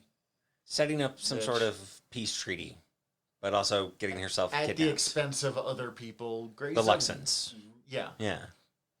That's right. I did kind of like the switch where it's like, okay, we have to assassinate Grayza to keep her from doing this. And then the We have to Scarens keep fucking... Grayza alive. No, it was we have to kill Grayza to keep them from getting her information. And then afterwards, we have to keep yeah. Grayza alive so she can undo the shit that she was doing. Mm-hmm. Grayza is fine. She's a better villain than season 1 Captain Crace. They needed a new active antagonist for them to have for the Peacekeepers. Mm-hmm. Because at this point, Scorpius has to be kind of like detached and fucked off. Yeah, whatever Scorpius is. And Scorpius is, I don't even know if we can cover it, but Scorpius is so fucking fascinating this season. He's playing like quadruple, triple agents. Yeah, he's turned on every single person he's ever worked for. Like, it feels like the only person he works for is Scorpius, but also at the same time, I feel like he's somehow a triple agent for the Peacekeepers. He's a loyal peacekeeper, but he kind of wants to be in charge. Yeah, like he's a loyal peacekeeper unless you're a boss that's in his way. Yeah, he wants to be at the top. That makes sense. The planet they were on was just redressed Moya sets. I assumed something along those lines. That makes sense. I was wondering about that. I feel like Moya sets just kind of get redressed a lot this later season. That's super common in science fiction shows, particularly of the era, though. Like, yeah, it was supposed to a supposed bunch to of different Leviathans this season. Yeah, it was supposed to be like a pleasure planet that they went down to, and then just like time constraints was like, well, nope, now it's a planet made of dead Leviathans, and we're just gonna Moya it up. Well, I mean, it's like Next Gen, to bring it up again, because this show doesn't exist without Next Gen. Most alien planets were the same. It's called the Pit. If they were ever on an alien planet that was like outdoors and not actually outdoors, it was one stage lot that had like a bunch of rocky crags and a spot where they could kind of like rocky stairs they could walk down to whatever was going on. Yeah. It's the same scene where Tasha Yar dies. It's where they find Hugh, the random little Borg kid. It's where, they find Data and Lore. Like, it's just a thing in in sci-fi because things are so fucking expensive that they can't just make new sets from scratch all the time. And a good set piece that is well designed can be reutilized in multiple different scenes through different lighting and different framing. So I get it. Use what you got. Use it effectively. And it's the end of this episode that we get the Bioloid. Yeah. Watching John shoot Aaron in the head, even though it's not Aaron. I appreciate that John is clearly traumatized by that, because it's upsetting. Yes. This whole season is upsetting, no matter how fucking good it is. Okay, so the thing that I was a little lost in the sauce on when watching this was, when was she replaced? In this episode? In this episode. Mm-hmm. After she separates from them, they grab her and replace her. I don't know enough about bioloids, because I don't fully understand what a bioloid is, to understand how quickly Robot clone. It's a robot clone, Zach. How do you not understand? Sometimes are like, I don't know, with the Stark one, it seemed like they kind of needed Stark to like, for the bioloid, but like... You put them in the pod, it makes a robot clone. They needed multiple Starks because Stark was dying too quickly. We'll get there, but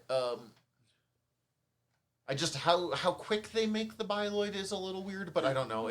They come out they slop out real fast. Slop out. But the other callback that they somehow do so fucking often in the show, it comes multiple times, is who's the daddy, Dargo? Who's daddy? Ranging from like in the previous one, I'm daddy, to this one, we don't know. No one's told me. Poor Dargo. Hopefully not me like last time. Can it not be me? I don't want to have Look, you've met my son. None of us want this. Nobody wants Jaffe. Everybody hates Jaffe. Except for kind of Gianna. Gianna did like him.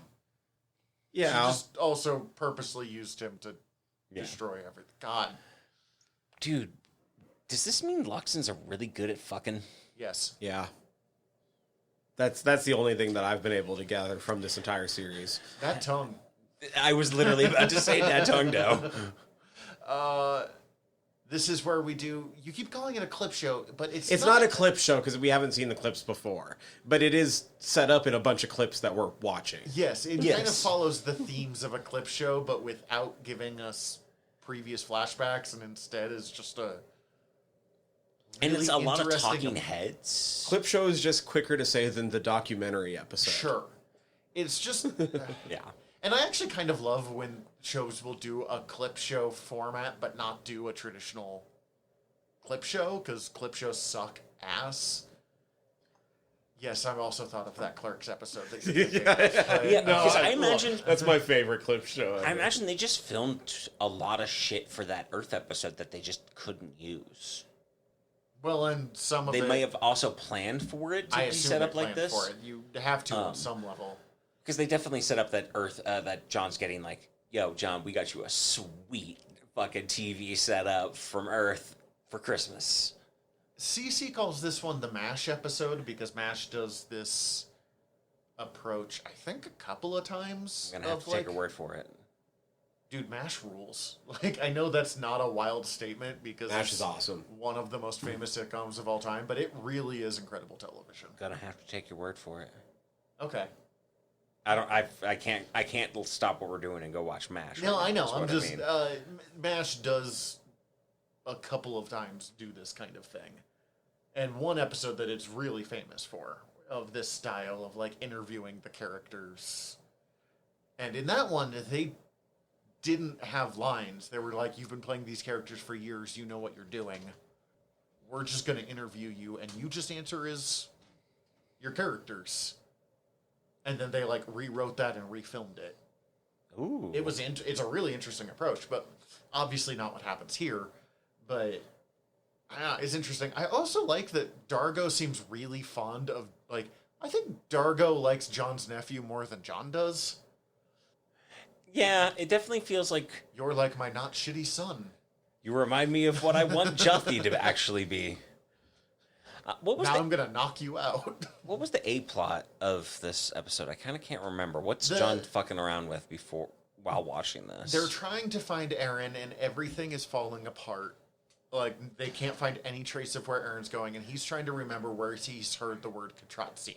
That's right. That's before. right. That's right. And while trying everyone else struggling is to like remember and figuring trying out. to set up that, like, John, we might not be able to find her. You have to, like, have some level of acceptance of this, and he can't do it. And he's watching the show, trying to remember, and just getting frustrated because he's seeing images of Aaron and seeing places where his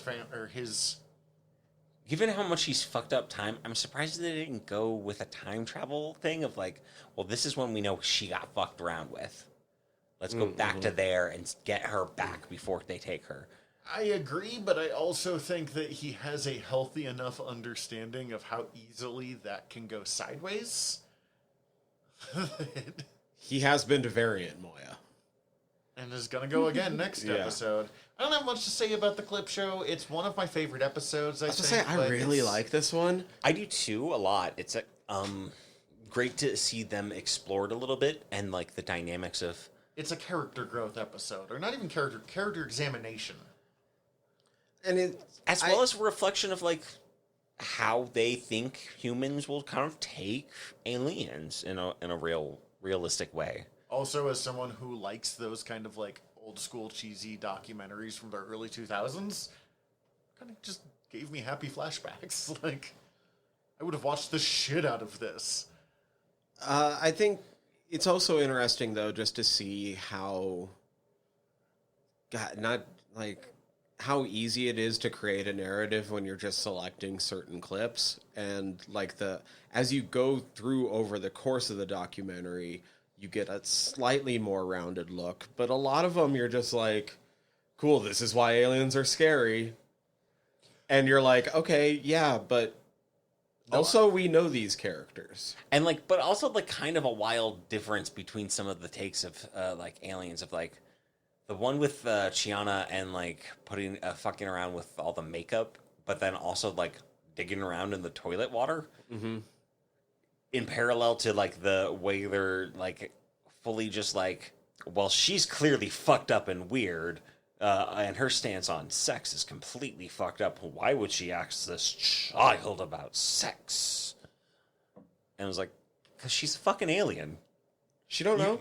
You just played the clip where she doesn't know. She gets into a toilet. That's Also, weird for us. Like, again, it takes out a lot of context on it. And I do think that it's interesting that Chiana, who dresses and is, like, sexy, horny all the time, gets to Earth and has just kind of, like, the bright colors, the almost, like, childlike stuff gets really played up on Earth just in the way that she likes. Chiana might be my favorite part of this, actually, in retrospect, because she does get some really interesting, like, examinations, but, like... Mine is Dargo, but I get where you're coming from.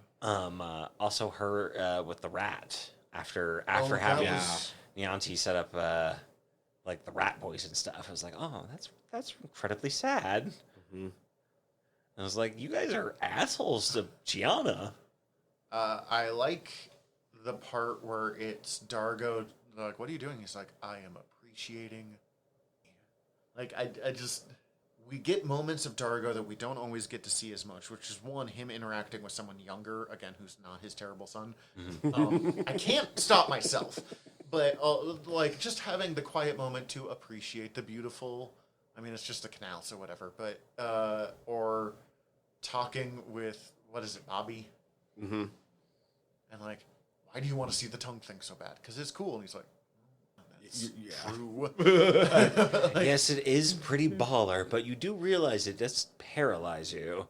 We just get to see it. We get to see him in a place where he can just be chill with someone. Like, as much as we see him be chill with John, we also see them blow shit up together all the time. So, like, the relationship is different.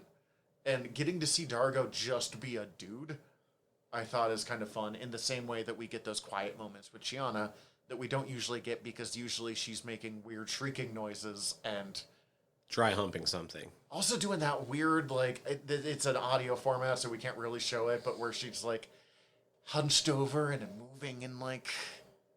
Gale in space. Yeah. Oh, no. Oh, no. It definitely reminds me of someone who's, like, thinks they're an insect trying to sense what's going on through vibrations. That said, good job by Gigi Hadley. She does her version, the way that she makes Chiana so human, but also just not, is she does it better than a lot of them, considering that all she has to work up with from a prosthetic point is spray and a wig. Mm-hmm. Yeah, like body paint and a shitty Dargo wig. and Not Scorpius a shitty wig, have but whole fucking... a weird haircut of a wig. Dargo and Scorpius have a whole fucking thing to work with to really, like, change it up. She has body paint. All right, so scientists that got all excited seeing Sikozu walk down the wall, right? Wow, da-da-da-da-da.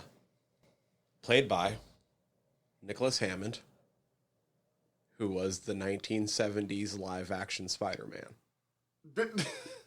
From, like, the Electric Company? Awesome. This show is so fucking weird. Oh, no, well, there was also the live-action series. I think he was the live-action series guy. Oh, okay, I forgot there was a live-action series. That is excellent trivia. I loved the Buddhist monk that was just like, this whole thing is so charming. Yeah. It's like, I'm really getting kind of a kick out of all this, actually. Prayer. Is it prayer next, or... Mm-hmm. So this is a bummer of an episode. Wait, is... If I'm remembering Oh, correctly? no, it is all one episode. I forgot that I had separated the A and B plots into two different episodes in my head. What's the B plot? Crichton and Scorpius go to alternate Moya to find Katratzi. That's right. So that one is upsetting. As much as I was kind of looking forward to Scorpius and Crichton working together. Them, every time they've been working together, especially in the back half of this series, like, I keep thinking that, like, this is a lot of the ways that things are going to play out with Marcone and the Dresden Files, right? Mm-hmm. Hopefully not drinking clear liquid from his thumb. But overall, just the most upsetting episode. The more I think about it, because it's just disappointingly sad. A lot of torture, a lot of implications of rape, lots of torture, A lot of lying and misdirect and gaslighting up the wazoo. That awful nurse. that awful nurse, and then a suicide pact turned murder. They snap so many necks in this fucking show.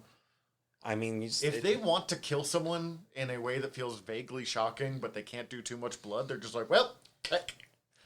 Although Scorpius does it like, grabs their head and does the like over the top and like Yeah. hands out. like he's spinning a fucking Beyblade out onto the field. Beyblade is not where I would have gone, but it's the perfect like example of what you're talking about. Aaron does it with one hand while drugged and tied up. Just as much power too. Through a woman that does not have a neck. Like that alien build. Anyways, Claudia Black does the acting of a fucking lifetime in this one.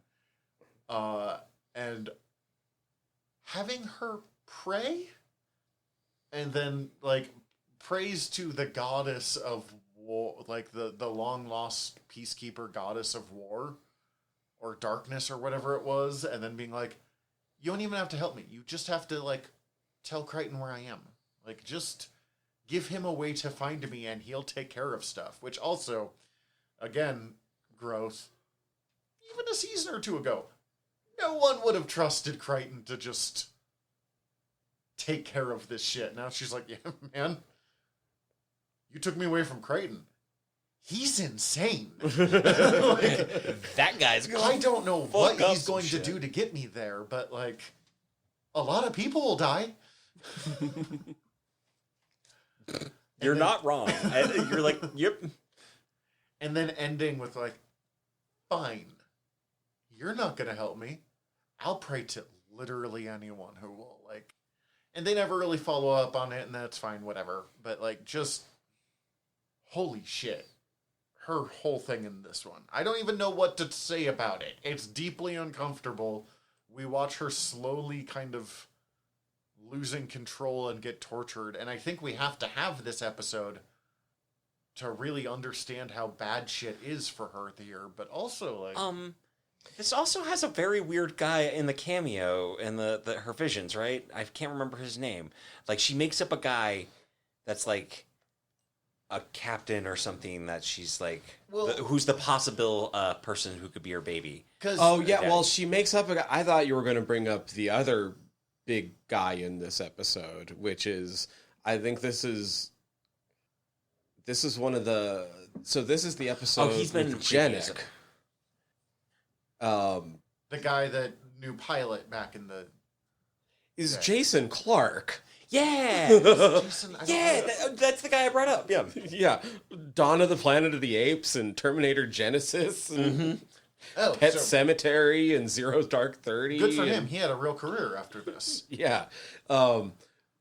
Him in this episode is why he got to be in like 2 more episodes, because they were like, this guy's great as Janek. We're going to write him into the last couple episodes of the series.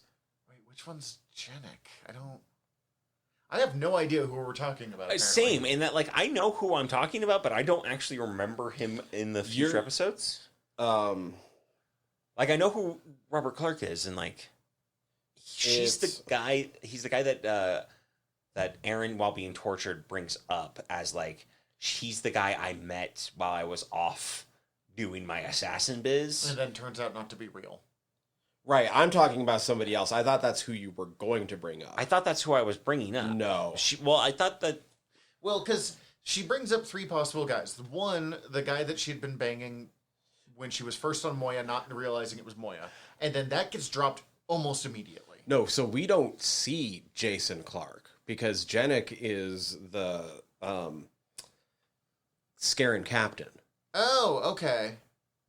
Like, he's the one that was... We get a quick flash of Jason Clarke while she's being tortured, and it's in one of the scenarios of who the father could be. And I was like, I recognize that guy. but I don't really remember exactly the context because I, in all honesty, was kind of napping through this episode because I had just gotten the COVID booster. So, Okay, so Janek is the emperor? No, captain. Yeah, he's the captain that was like ordering the torture and stuff. You were thinking of a completely different person. Right. Because he is the Scaran captain who will appear a couple of times and is the one that's torturing her and is like, I have to get this baby. That's who he's talking about. You're thinking of the person that she is lying about to Janek, being like, while I was gone being an assassin, totally hooked up with this guy. He could be the baby. all I know is in one specific scene, he gets a flash of a guy. I was like, oh, I know that guy from all those other things that literally Tyler just brought up. I don't know exactly what the context of how he got brought up in, but I think that was a different guy. I don't. We have ground to a halt here. It's not that important, is what I'm getting at. Is that I was like, I saw him in that other thing, and I couldn't tell you exactly what he's doing here. Mostly, this episode's just upsetting. Like, also, killing Naranti Rigel and then finding out that this version of Stark can't... Lekna is that name. And it was him playing Lekna as well. Oh, so you were both correct. So we were both correct. And that's why it didn't matter. But it was his acting as Janek is why he was written in... Or Janek is the reason why he was written into the other two episodes, because originally he wasn't even going to show up again. But they were like, oh no, we should keep using this captain, and yeah, okay. And then he turned out to have a real career after this.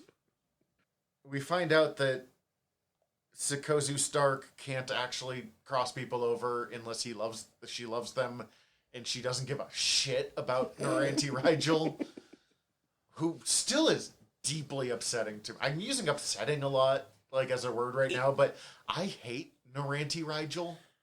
It reminds me of the Cthulhu-looking monster in the early seasons that like is also imprisoned with Rigel, and they like get captured, right. And like he's like, I'll pay his bounty with my fortune. They both have an upsetting look to them that reminds me of Cthulhu.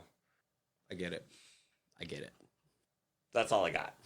I don't like it. So it's upsetting. This kind of just leads into, because we're getting long in the tooth here.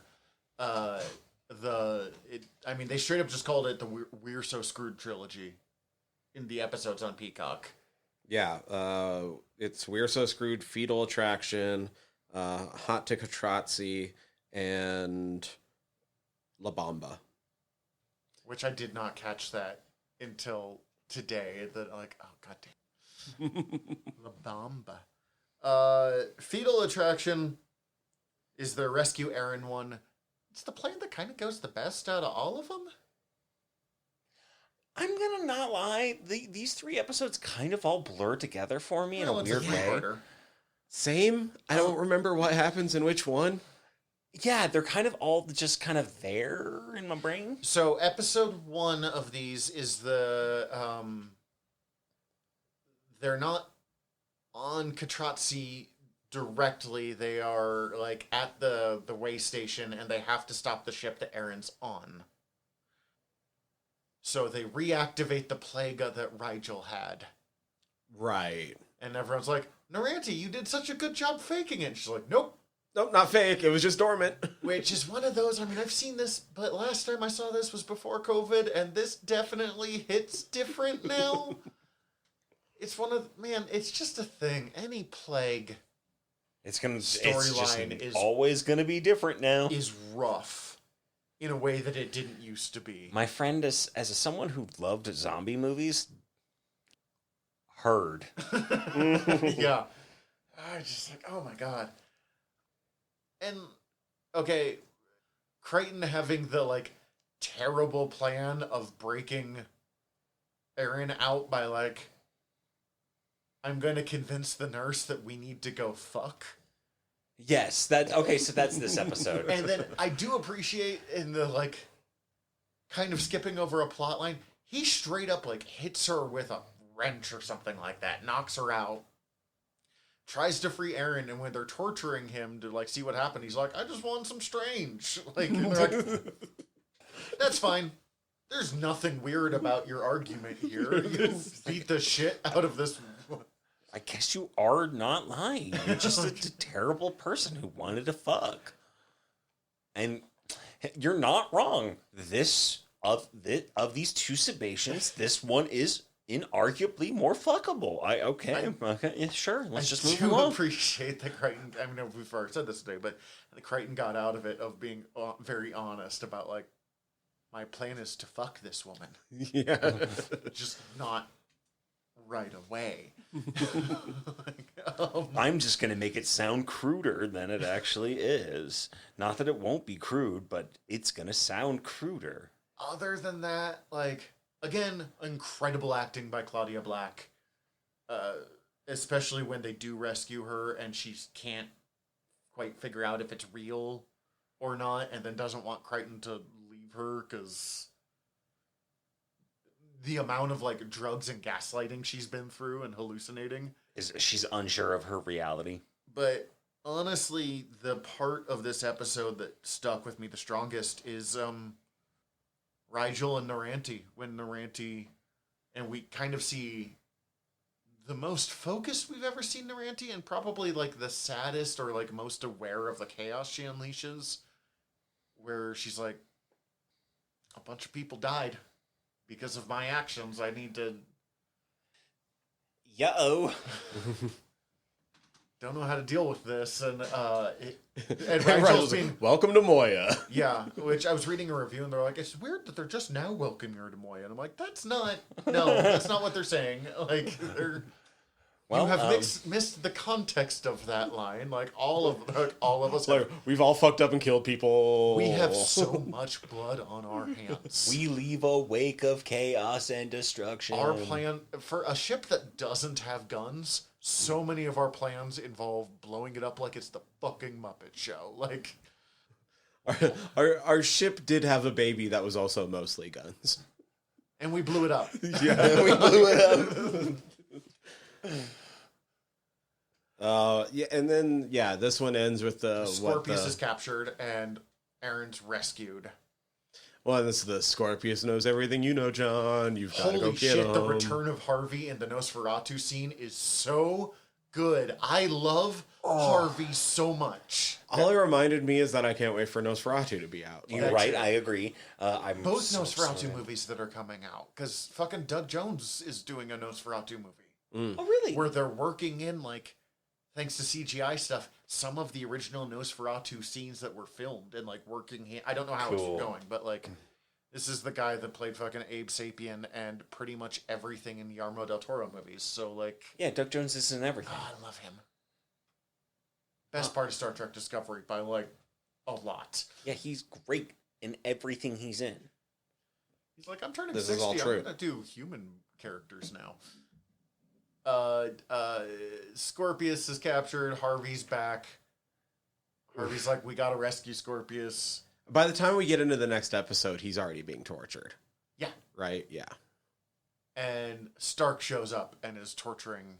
Mm-hmm. And I laughed because Cece's like, yay, Stark! And I'm just like imagining you two being like, son of a bitch. Yeah, I mean, this was maybe the most interesting Stark had ever been. Yeah. And then he Loving kind his of, hair, you like and then him he more. kind of regresses by the end of this 3-parter. Yeah. But like I kind of didn't care about him by that point. But like during this episode, it's probably the most interesting he's ever been. No, this you're right, but also I do love him and Naranti of just like, I'm gonna say exactly what you said, but put you to sleep. Yeah. I think most of what it was is Stark needs, especially after like Zan is gone and he lost all of the other members of his species, like all of those other Bannock slaves are killed. Stark is never okay after that, and I think he kind of needed Naranti to be like, here's some drugs, you'll be okay. Like, Why don't you take some drugs about it? I have a solution for brain block. Drugs. Drugs. This is the one that blurs for me. They've got to rescue Scorpius. They've got to decide what they know. Here's where we find out more about the weird plant thing that kind of comes out of nowhere. It's loosely set up that just like, yo, hey, this is a plant. It's important to us for some reason. And John's all like, yeah, dude, fuck off, man. I've seen this plant. It grows everywhere on Earth. Don't worry about it. Except it doesn't. He's just fucking lying, and they're like, that plant is there. Which, like, it grows, and it's not an uncommon plant. Is that a real plant? It is a real plant. I thought he was just being a jackass because it's Crichton. It is. Okay. Or Bird of Paradise plant, wasn't it? Bird of Paradise. Okay. They're common in tropical areas as well as also like you can find them in Florida. Well, that's on me. I straight up Like thought that he was just being a smartass, being like, He said they grow in his grandma's yard. He may not be lying about that. That is a viable thing. He just says so much shit, and I just kind of. But apparently, the Bird of Paradise plant is like. Its leaves is somehow like super juice for Scarens, or basically like they'll die without it, or like they can't use their weird control power. I don't know. They need the plant. They rescue Scorpius. Scorpius in plot is this. It's either this or the last one where we find out Scorpius has been a double agent for the Scarens for years, and that's never mentioned again. For at least 10 years. Because he's which it kind of makes sense. That he's been a spy for the Emperor. Well, absolutely prepping to kill the Emperor. Like, he's a triple agent. He's a self-serving double agent. Yes, but his entire goal is killing the Scarens. So if he's spying for the Emperor, he's doing it to help kill the Scarens, even though the Emperor doesn't realize it. And it's set up that basically the flower is essentially their thing of power. It's the thing that allows the hive command of Scarens to actually be able to think. Is that what it is? Yeah, like Harvey eventually then later says to him that's like, it's in the weird like cop thing when he's talking to him, and it's like, if they don't eat the flowers, they're fucking dumb. They are brutally dumb. Okay, I just lost. And so, like, they can only have points of command on planets that grow that flower. So it's imperative to them to get to Earth. So they can get more of the flower after they blew it all up. Exactly. That's why, their first reaction when they find out when the flower does get blown up later is, we can't control this section of space. Okay, so much happens in these 3 episodes that I sort of just lost track of that one plot line. 100% agree. There is so much plot jammed packed into these 3 episodes. I could tell you nothing about this middle one other than they rescue Scorpius, and he gets tortured a lot, and they get Stark back. That's about it. Yeah, especially because the next one we get to see Crichton at some of his lunatic greatest. Crichton with an atomic bomb being like, I'm an American, and that means I love apple pie and capitalism. Yeah, that was a better episode, in all honesty. That whole scene, and he's like standing on the desks and making his big claim thing, and all of the people who are in this negotiating table are like, you're a lunatic. And Aaron just going, fun, isn't it? And I was like, yes! This perfectly encapsulates why Aaron loves Crichton. And honestly, my favorite part of this one is now that these two are together as a couple, they work so fucking well together because they don't have the, like... They no longer need to fucking quarrel. They're just like, well...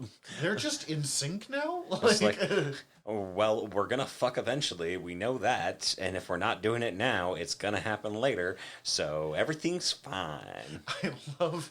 Is the bomb working? So he gets near Aaron to get his heart rate going faster, and he's like, yep, it's working. Yep. I'm going to go in the other room now. His death wish for her is fucking hilariously delightful. Yeah, they're a dangerous couple. They are, like... They are fucking nitroglycerin walking. We should talk about the revelation that Sokozu is part of a genetically modified underground she's technically a Scarran bioloid. resistance. Yeah. She's like a weird deep agent. Which we knew she could burn stuff, but apparently she can just burn a room. Which I didn't like. It was set up that she could do some weird shit. I think that was the first time we saw her be able to burn stuff was with The previous episode, yeah.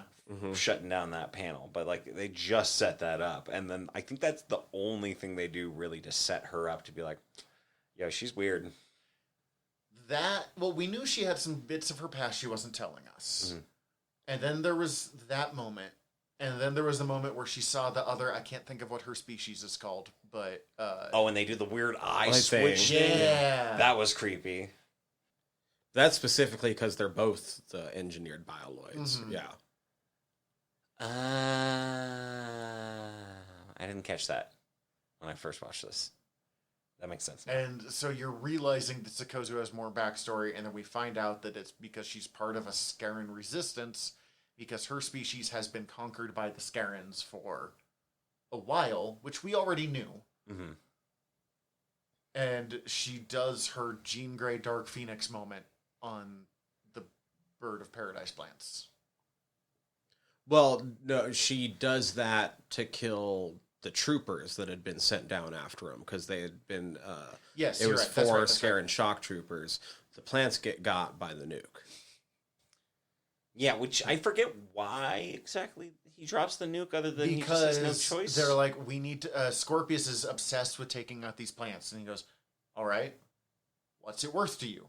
Everything. And he's like, what about my wormhole debt to you? And he's like, yeah, I'll cancel that if you take out... Then he's like, okay, drops the bomb. I was like, yeah, fuck yeah. I wanted to set this off anyway. Yeah.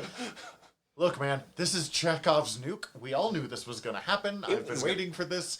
I am Crichton. I have a deep understanding of how fiction narrative works. I do love, you are right. They do just like, at one point now, he's like, well, he can now just make nukes. he can just make a nuke. Don't worry about it. I did have the thought after they dropped the nuke and blew it up, and they're like, we're far enough away that we should be okay while in the protection of this elevator thing, a drill elevator thing. I'm like, yeah, but what about the radiation? But I guess that's not a problem. But They got DRDs for that. What is that elevator made out of? That it's... They definitely they live in fucking deep space. They definitely have some sort of fucking microbe that they inject into you that... Rat away. The other Crichton died of massive radiation poisoning. That was too much too fast. This is just a little bit. But being near a fission bomb is not. Also, what is this elevator made of that it burns up everything to ash except for the elevator? Well, the elevator's not made of flowers. Or The elevator... Or flesh. The elevator isn't a normal elevator. It's a drill elevator that's designed to go into the deep pressure and heat of the center of a planet as you go down into it. did they actually explain that, or are you just making this I'm up as you go bullshitting along? it because it Okay. is a drill elevator. They're not Drill going through elevators are such a weird sci-fi trope that comes up so often. like they go up and down the normal shaft to start with, but then when they need to get away, they're like, turn on the drill, and they just start going sideways. Yeah, they never really explain why this elevator can drill and where it's drilling through when they're in this. As far as I understand. Drill elevator. Oh wait, they do earlier set up that it is like a weird like framework around some sort of planet. Sure, but they use it to just burst through into the negotiation room again. Yeah, fuck it. It's a drill elevator. The weirder part is that they were definitely doing like a zigzag path, and then when they go to drop the nuke, it's just a straight shaft down.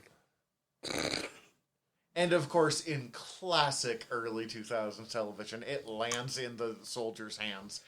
I do really... Yo, legit, that felt like something out of The Fifth Element too. That definitely would have happened in The Fifth Element. Farscape and The Fifth Element are sort of cousins. Ooh, you're not wrong. They share a good lifeblood there. They have a... weirdly horny, very dedicated to, like, good puppetry work. And great practical effects. Aware that it's kind of funny. But dark. Yeah.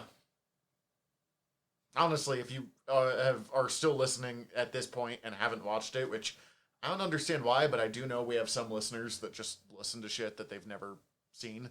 Thank you. Love you. I love you. If you like Fifth Element and if you like Star Trek, this is the weird baby that comes in between them. So watch it.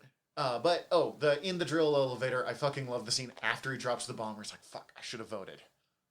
All in favor? All against? Okay. 3-2, sorry. The eyes have it. Still does the fucking vote. Like, such a fucking good bit. And then, like, does it with everyone else and still just like, well, too late now. Oh, yeah, when the communications get through, it's like, you set off the bomb? It's like, you missed the vote. And then just, puts the thing down. Love you. Love you too. Let's make out for a moment. Their entire solution is like, we think we're going to die? Let's make out for a moment. What else are we going to do? I mean... It would have been, oh my god, if Rigel would have just, like, went over to the corner and started beating it. Well, he wasn't there, so he... Right. He would have. He just goes over before because they might die. Yeah. Oh god. They're doing their death makeout. Oh, God. It's worked every time. They'd never die. Oh, I do not like this. And then everyone else is, like, fucking and happy, and except for Crichton, who's like, I blew up a atomic bomb today. What am I gonna do next? Like, I do appreciate that Crichton has this awareness of, like, I keep escalating. And I'm not really sure where I'm gonna escalate after this one. It's my bud, you didn't get that when you got the Isekai full level up to now you can teleport through space. It's just the whole. Well, that's not a. He doesn't use that to murder in the same way. I mean, in the same way, you do bring death and destruction with it. But that's kind of the point. Like a lot of the characters who grow into the action hero, we don't see them grappling with what they've become, because season 1 Farscape, season 1 Crichton is so desperate for this to be Star Trek and to never like shoot a gun or throw a fight, and now his first impulse is to pull Winona out on someone. Yeah, okay, that like he has gone he's full Flash Gordon, but he's actually aware of how like fucked up being Flash Gordon is. Yeah, he's aware that he's not in the Star Trek universe, and he is not happy about it. And it's catching up to him. Which brings us to the final episode, which I kind of only got 2 or 3 bits about it, but all of them, I think this episode, like, cruises the whole time, and it's so good the whole time. It's honestly kind of hard to separate the rest of them into this. Like, it feels like it's just that last scene for me. But also, like, fuck me, the turn that Harvey was lying really got me. I was like, you motherfucker. Oh yeah, that he didn't actually... You motherfucker, that was all a fucking ruse? Oh, you motherfucker. Because Harvey was upgraded to be loyal to Scorpius and just did what he needed to do to make Crichton to rescue Scorpius. It's like, oh well. But like... It's a quiet bit, but Crichton stuck in that, like, I could save humanity, but it would, from the Scarens, which would be real bad, but it would involve having my species enslaved. Mm-hmm. Like, it's not like, oh, join the Federation and you'll be safe now. It's submit to totalitarian control that you have no chance from escaping from because you can't even make the fucking ammo that you need. Yeah, like they literally might be able to use them as like farming stock. Yeah, like you're just going to be a resource planet. You guys are close enough to Sebastians. We'll let you be low level breeders, and you know that's it'll the be kind of better fucked than up shit I Scarens. imagine they do. Scarens, it'll just be prayer, but for the whole planet. Oh no, Scarens would let us farm their sweet little birds of paradise. That's true, but like. Also, I don't know, because we know about the Birds of Paradise plant, if the Scarens would stop the war if they had a chance of getting more of those plants. Like, yeah, I don't know. I think when they learned about it, it was an avenue for them to expand their reach, and that would be the way they could do it. But then realizing they have nothing they can control that can allow them to control this region of space anymore, they needed to move. It's kind of... They're so close to going to war with the Peacekeepers, whether they believe the Peacekeepers have wormhole weapons or not, that I feel like the chance to get more of the plant that they desperately need to keep control of this sector of space would be so compelling to them that I think they would have just... I don't think Scorpius's plan would have worked. But I get where Crichton's going back and forth, because, like, will my entire species survive if I can, like... if my plan works? My plans never work. It's one thing if it's, Picard or Kirk or fucking the Stargate SG-1 team. I don't fucking know. The Mandalorian, like, comes up with a plan. It tends to roughly go the way it's supposed to. Moya and Pilot come through in the clutch and are my favorite, as always. That's a big takeaway. Pilot's got some good stuff here. I don't have much to say about it. It's Pilot being Pilot. A little bit of a scaredy cat, but also that's why I love him. Very brave and sweet. The scene where he says goodbye to his dad is one of my favorite scenes of this show. It's a little hokey, but, like, in a way that works. Mm-hmm. I did have a moment of, like, you're fucking stealing the picture he left on the moon? But, like, you know what? No. You, of all people, can take the picture. That's fine. I mean... Also, you're leaving, like... information that's going to jumpstart human society in a big bad It's way. a fair fucking trade. It's a fair trade. He needs a memento of his father before he leaves. It's good. I did find it interesting. His dad's coming back anyway. He can leave another one. It pulled me out a little bit that, like, this is the first time that we've seen Crichton on a different gravity level than just normal Earth gravity. Because when he's on the moon, he's got the, like, moon jump stuff. Right. And it's the only place in this entire series, other than zero gravity, where you just see them, like... Yeah, because otherwise they just walk. Yeah. Which I get. It's a Sci-fi sci-fi show and a budget thing and all that stuff. But it was just like, that's weird. They also don't do a lot of zero gravity on the ship. They don't do much zero gravity in general, other than he would hang out outside. Sukozu is basically the extent of, like, this character's in a weird space. So they get shot. We've already talked about that, so I don't really need to go into it. But yeah, Crichton proposes on a boat. They have... After he finds out that Erin's pregnant with his baby. I really like that... And, like, actually properly pregnant, not just the bullshit they set up earlier. Who's the daddy? Crichton. I really like that they have Rigel and Dargo explaining to Chiana what's going on. Because, Chiana's permanently lost her vision, which we did not cover here. Oh, well, she uses her weird, like, fucking... her bright man powers. Bright man powers, I guess. But it now just has permanently cut off her eyesight. But she needed to learn how to do the flight sequence for Moya because fucking Stark was fucking it up. Stop relying on Stark for shit. He's good for, like, 2 things. And most of it's after someone's been shot. Yeah.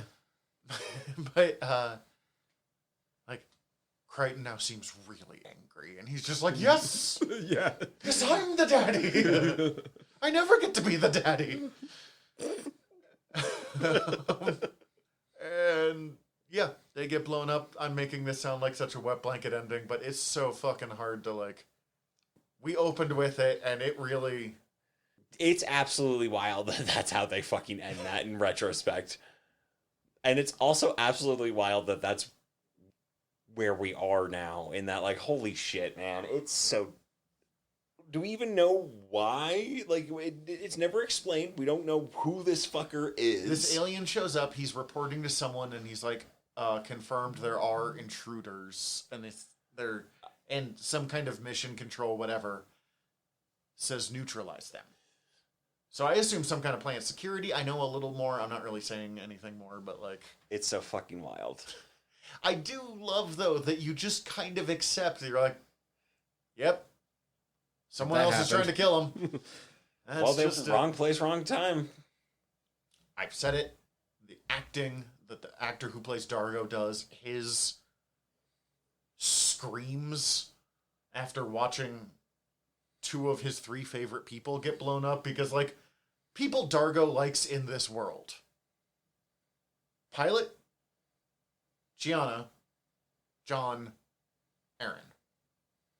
And the fourth one there is kind of that's debatable. that's iffy. That's iffy. He likes Aaron. He like, likes those two get along really he well. respects Aaron, and he likes John, and vicariously, That's true. I think He's he likes a lot Aaron. closer with John.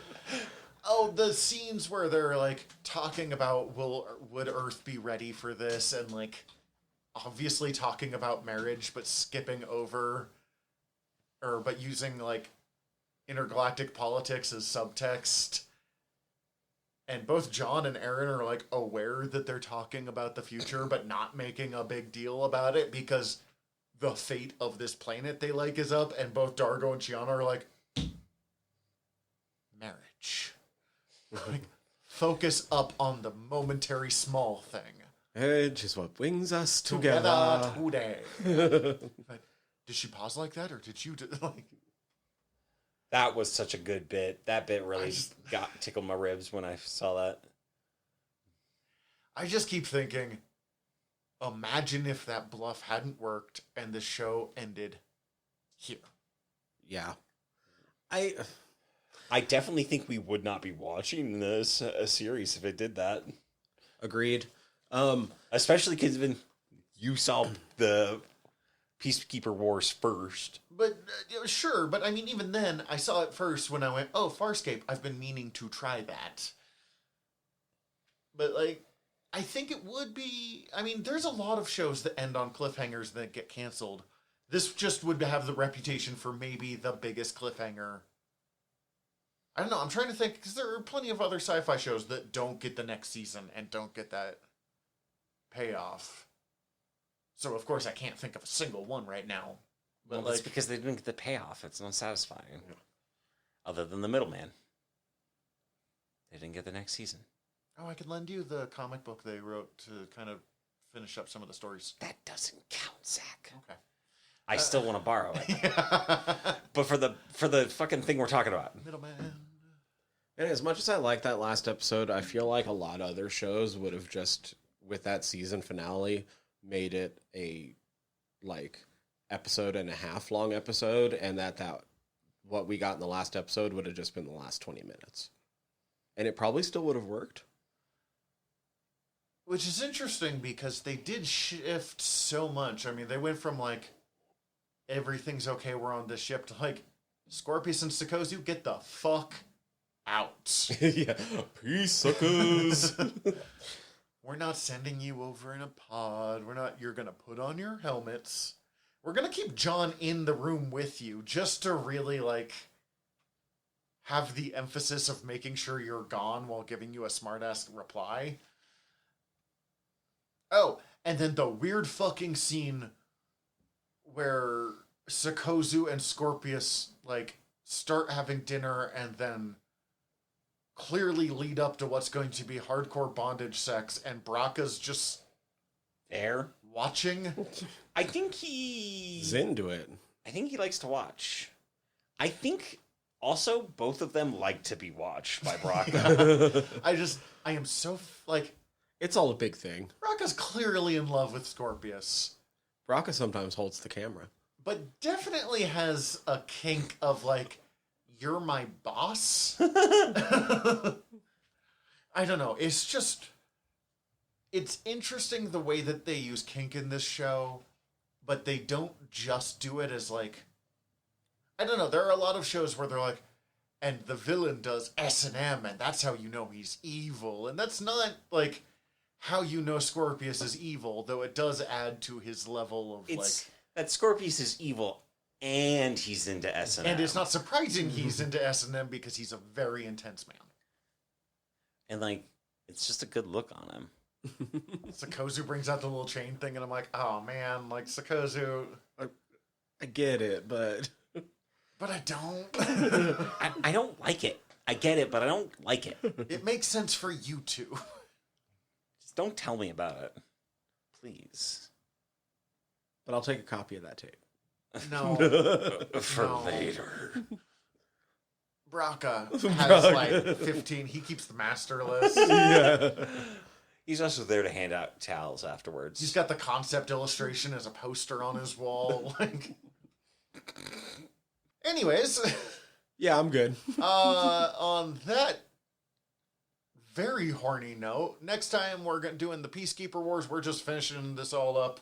Hell yeah, baby. Yep. I don't want to do another break in between, as much as I'm glad that we have spaced this show out with stuff in between to keep us from getting brain rot. It'll be like half as much Farscape as we usually cover. Yeah. Yeah, like we could watch it twice even. It's a 2-parter, and each one's like an hour and a half. I think it's like 3 hours total, ish. Yeah. Yeah, easy. 3 hours with commercial breaks, so like 2.5 hours. Better not. We could do that. We could do that 2 hours from now, and I realize that is not physically enough time. You could do, I can't fucking do that, man. No, I gotta go eat something. I'm on the end of my work week. I get home and I do not get off the couch again after this. It's also my Monday, so like, I'm His tired. Monday, my Friday, your Sunday. That's a bad plan for every single one of us. True. And on that, Couch and Wrestling is calling me. We're your Generals of Nerdy. I'm Zach. I'm Tyler. Dismissed. Hi, everybody. General Tyler here. If you like the show, please hit subscribe however you're listening to us right now. Also, if you could rate and review us however you're listening to us right now, or preferably over at Apple Podcasts, we would super appreciate it, as the whole world is ran on algorithms, and we want to be all up in them, getting our voice out to more places. Also, tell your friends. We always appreciate that. If you want to get in contact with us, ask us questions, give us comments, email us generalnerderypod@gmail.com. You can also contact us through our website, www.generalnerdcast.com. While you're there, check out all of our back catalog, or click the links up at the top, as we are part of the Earworm Podcast Network. Go check out all of our sister shows. We're involved with most of them, so if you already like listening to us talk, it might be in your best interest. And if you want to check out everything from the network, head over to earworm.com, EARVVYRM.com. We'd super appreciate it. Love you all. Have a good one.